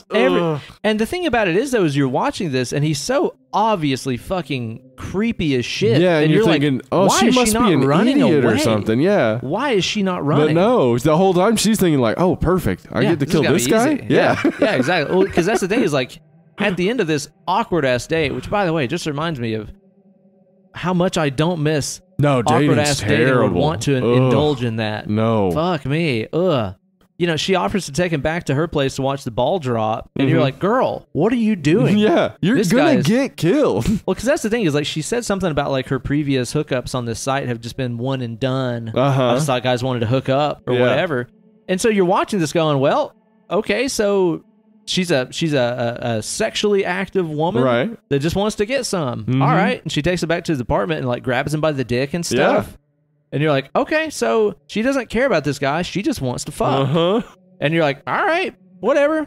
He goes to the bathroom, preparing to murder her. Gets his chloroform kit out and stuff like that. And then discovers that she has eyeballs in her medicine cabinet. And it's because he's creeping so bad and like fucking rubbing her toothbrush on his tongue. Oh, that was the grossest. Oh, because his teeth are so disgusting. Like, it's already gross to put somebody else's toothbrush. Yeah, stranger. But with those teeth, what did he do? And he's like brushing his tongue with it and stuff too. It's really fucking disgusting. Yeah, opens up the medicine cabinet and there's an empty jar with his name on it. Yeah, and all the other jars have eyeballs in them. Yeah. So he's next. And then she's got like corpse parts hanging up in the shower, like dead body in the shower. Oh, that rotting body. Is there anything about like a rotting corpse in a shower that isn't disturbing as fuck? Like, no. Silence of the Lambs, anything that features a corpse in a fucking bathtub. Oh, gosh. I'm mortified. Like that album cover. Yeah. Fucking mayhem. Yeah, dude. mayhem. That's yeah, I don't want no part of that. No. I don't want no part of that. Yeah, that's really gross. And dude, like, as he's like shocked, he fucking spills his chloroform. His whole entire operation just kind of comes to a halt. Yeah. And then she motherfucking, dude, last time you saw her, she was like starting to take her clothes off in the living room. Like, she's just going to get ready for sexy time. But no, she was getting ready for killing time. She's putting on her kill clothes. Yeah. She busts in the room with a fucking fire axe and like a full like Dexter hazmat suit kind of thing on. And immediately swings that axe and destroys the sink. Then chops his fucking foot off. Gone. Foot's gone. It's so brutal. I mean, you know that at that point, he's eventually going to pull out the gun. We've already got the foreshadowing of the gun, and we know it's probably going to misfire because it's already misfired twice. Yeah. But it's just so, like, perfect that it does. And you're just so happy. It's like, yes, I was happy it misfired before. I'm happy it's misfiring now. Totally. Yeah. Well, and it's all told through that great sequence where it's doing the New Year's Eve countdown. It's counting down from 10, and he's like crawling towards the door with his bleeding foot. And it's like 4, he pulls out the gun. 3, she's got the axe. 2, the gun misfires. 1, and then 0, bam, axe to the head. Great effect. Great effect. It seems like that axe is really landing in a solid substance, like a skull and brain. Like it sticks in that thing like a fucking watermelon. It's really well done. And also, too, dude, I love that basically after she enters kill zone mode, the real her comes out and she doesn't speak English anymore. Yeah, she's speaking Spanish now. what the fuck? It's Like, that's on. so out of nowhere. It lets you know, like, all the personality we saw was all fake. Yeah, she just puts that on, just like he puts it on. But she's actually good at putting on a personality where he's terrible at it. Yeah, exactly. Oh, man. I think it's fucking awesome. Yeah. I love it. And Enjoy again, it. it's also shot really well, too. It's very, got a very really well. good Really look to fun. it. This one is written by Kevin Kolsch and Dennis Widmeyer, but it was directed by Adam Egypt Mortimer. I don't know who that is, but that's an intimidating name. It is an intimidating name. I don't think I've seen anything that Adam Egypt Mortimer has done other than this, but I would be very interested. To see where he would go, because it's always playful, but it's also real dark. Totally. Yeah. I enjoy it. Again, it's got an element of humor to it, but it's also fucking grisly and creepy as shit at the same time. I think this one is really good. It's awesome. To me, this is probably like I think this is like 7.5 for me. I'd say I'd give it an 8. Yeah. Really, really good, man. And that's the last segment in here. And unlike a lot of horror anthologies, this one lacks a framing story. Yeah, there's no real framing story. What we see at the beginning is a real cool animation of a book that has like a representation of each of the there's like an holidays. egg and a pumpkin. And then after each segment, a greeting card for the holiday that says who wrote and directed it. And it'll be like Happy Father's Day. Then it opens up and it tells the name of the I think that's stuff. the perfect way to do this, because any framing narrative trying to tie all this together would be probably like really forced. I think that it would too. You know, the holidays are a time. Like, what would you do? Yeah, exactly. Was a grandmother telling her kids about, the real meanings of holidays or blah, blah, blah. Yeah. Well, and also too, considering that, you know, even unlike Creepshow and stuff like that, where, all these segments are by different directors and shit like that, like they all feel kind of the same. This is so all over the map tone-wise. Right. I don't know what framing narrative you could do that would make sense tonally I don't either, think you know? you could. Well, and also, too, when you're talking about cutting to another story in between 1, 2, 3, 4, 5, 6, 7, 8 different segments. Yeah. I mean, that would make this into a fucking 2-hour, 15-minute long movie. I mean, this wasn't even intentionally a long episode of the podcast, but because we're talking about 8 separate segments, it got to 2.5 hours. Lengthy. Yeah. Got to be a lengthy I can't one. imagine what would happen if we did ABCs of Death. Oh, Lord of mercy. Yeah. That's a lot right there.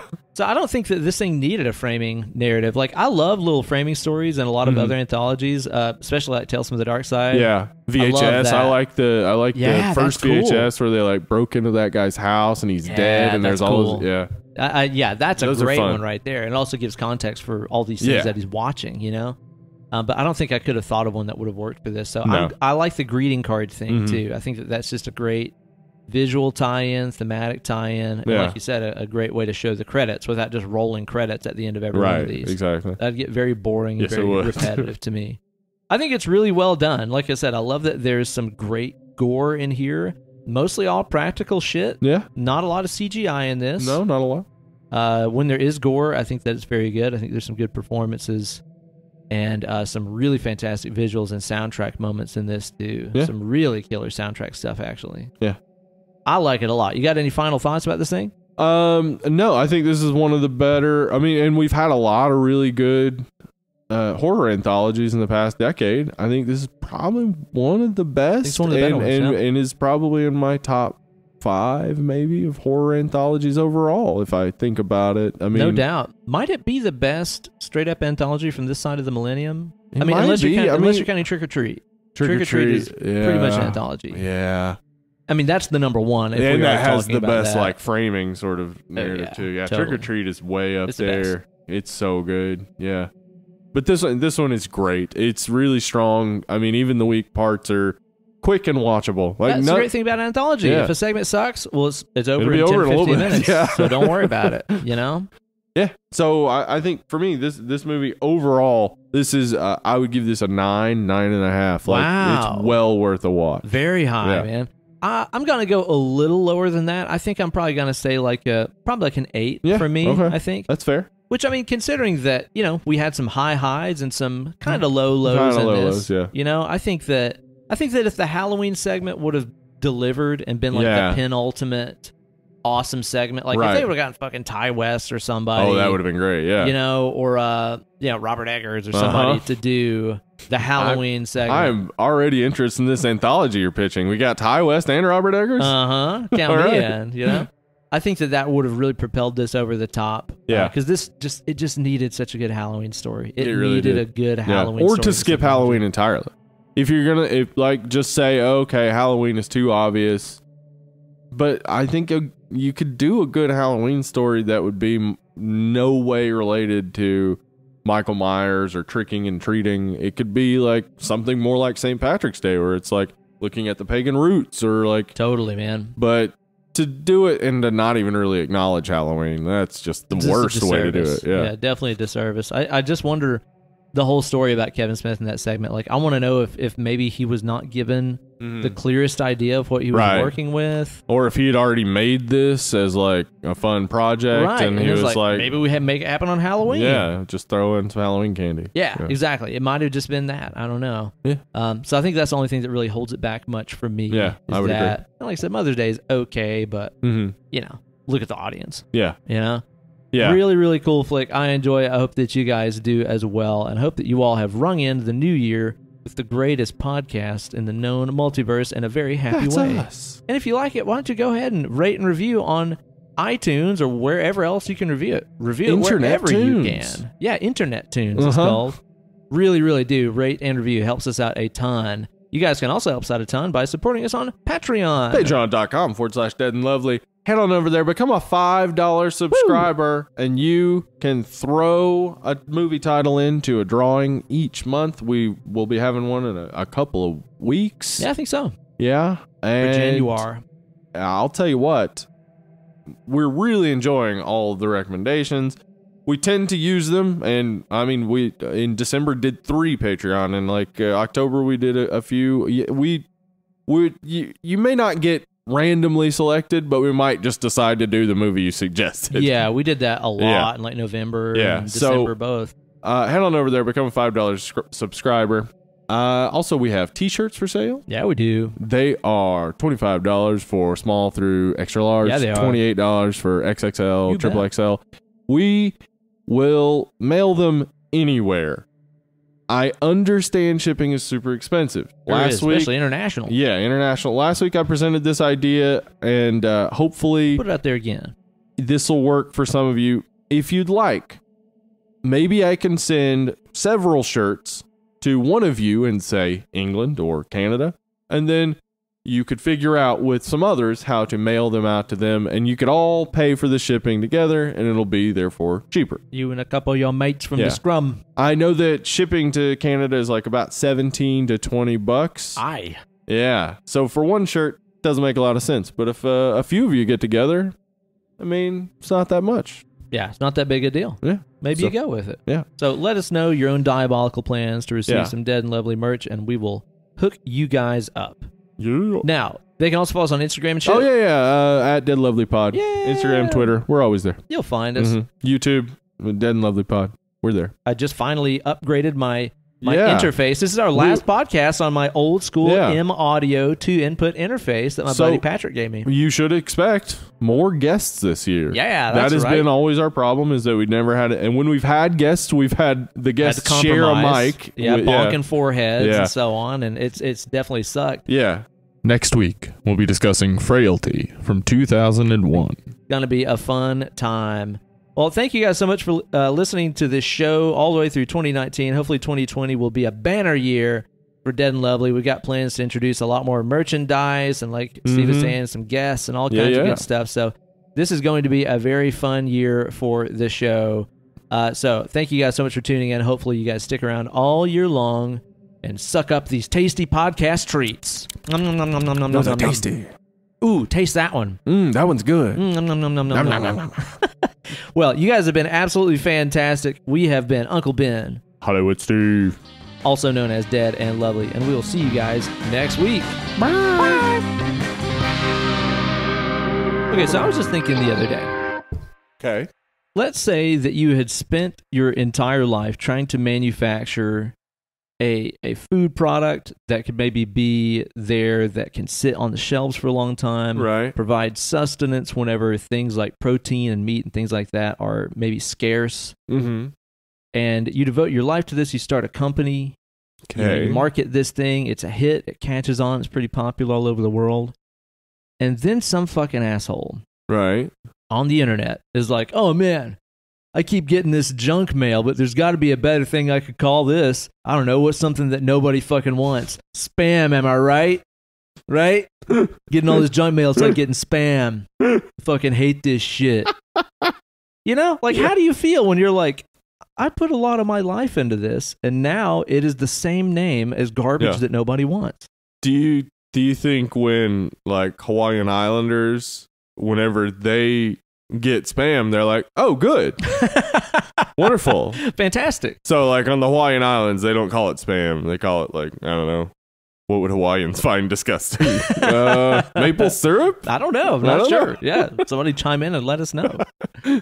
Yeah, that's interesting. It has to be insulting. It does. It really has does. to be Like, very insulting. yeah, you had created this potted meat that fed the soldiers, and now you're an asshole all of a sudden? Exactly. Boy, either die a hero or live long enough to become the villain. Meanwhile, Mr. Treat is over there going, yes, it's all going according to plan. I named my product something that could never be construed as bad. It's a treat. It's a treat, everyone.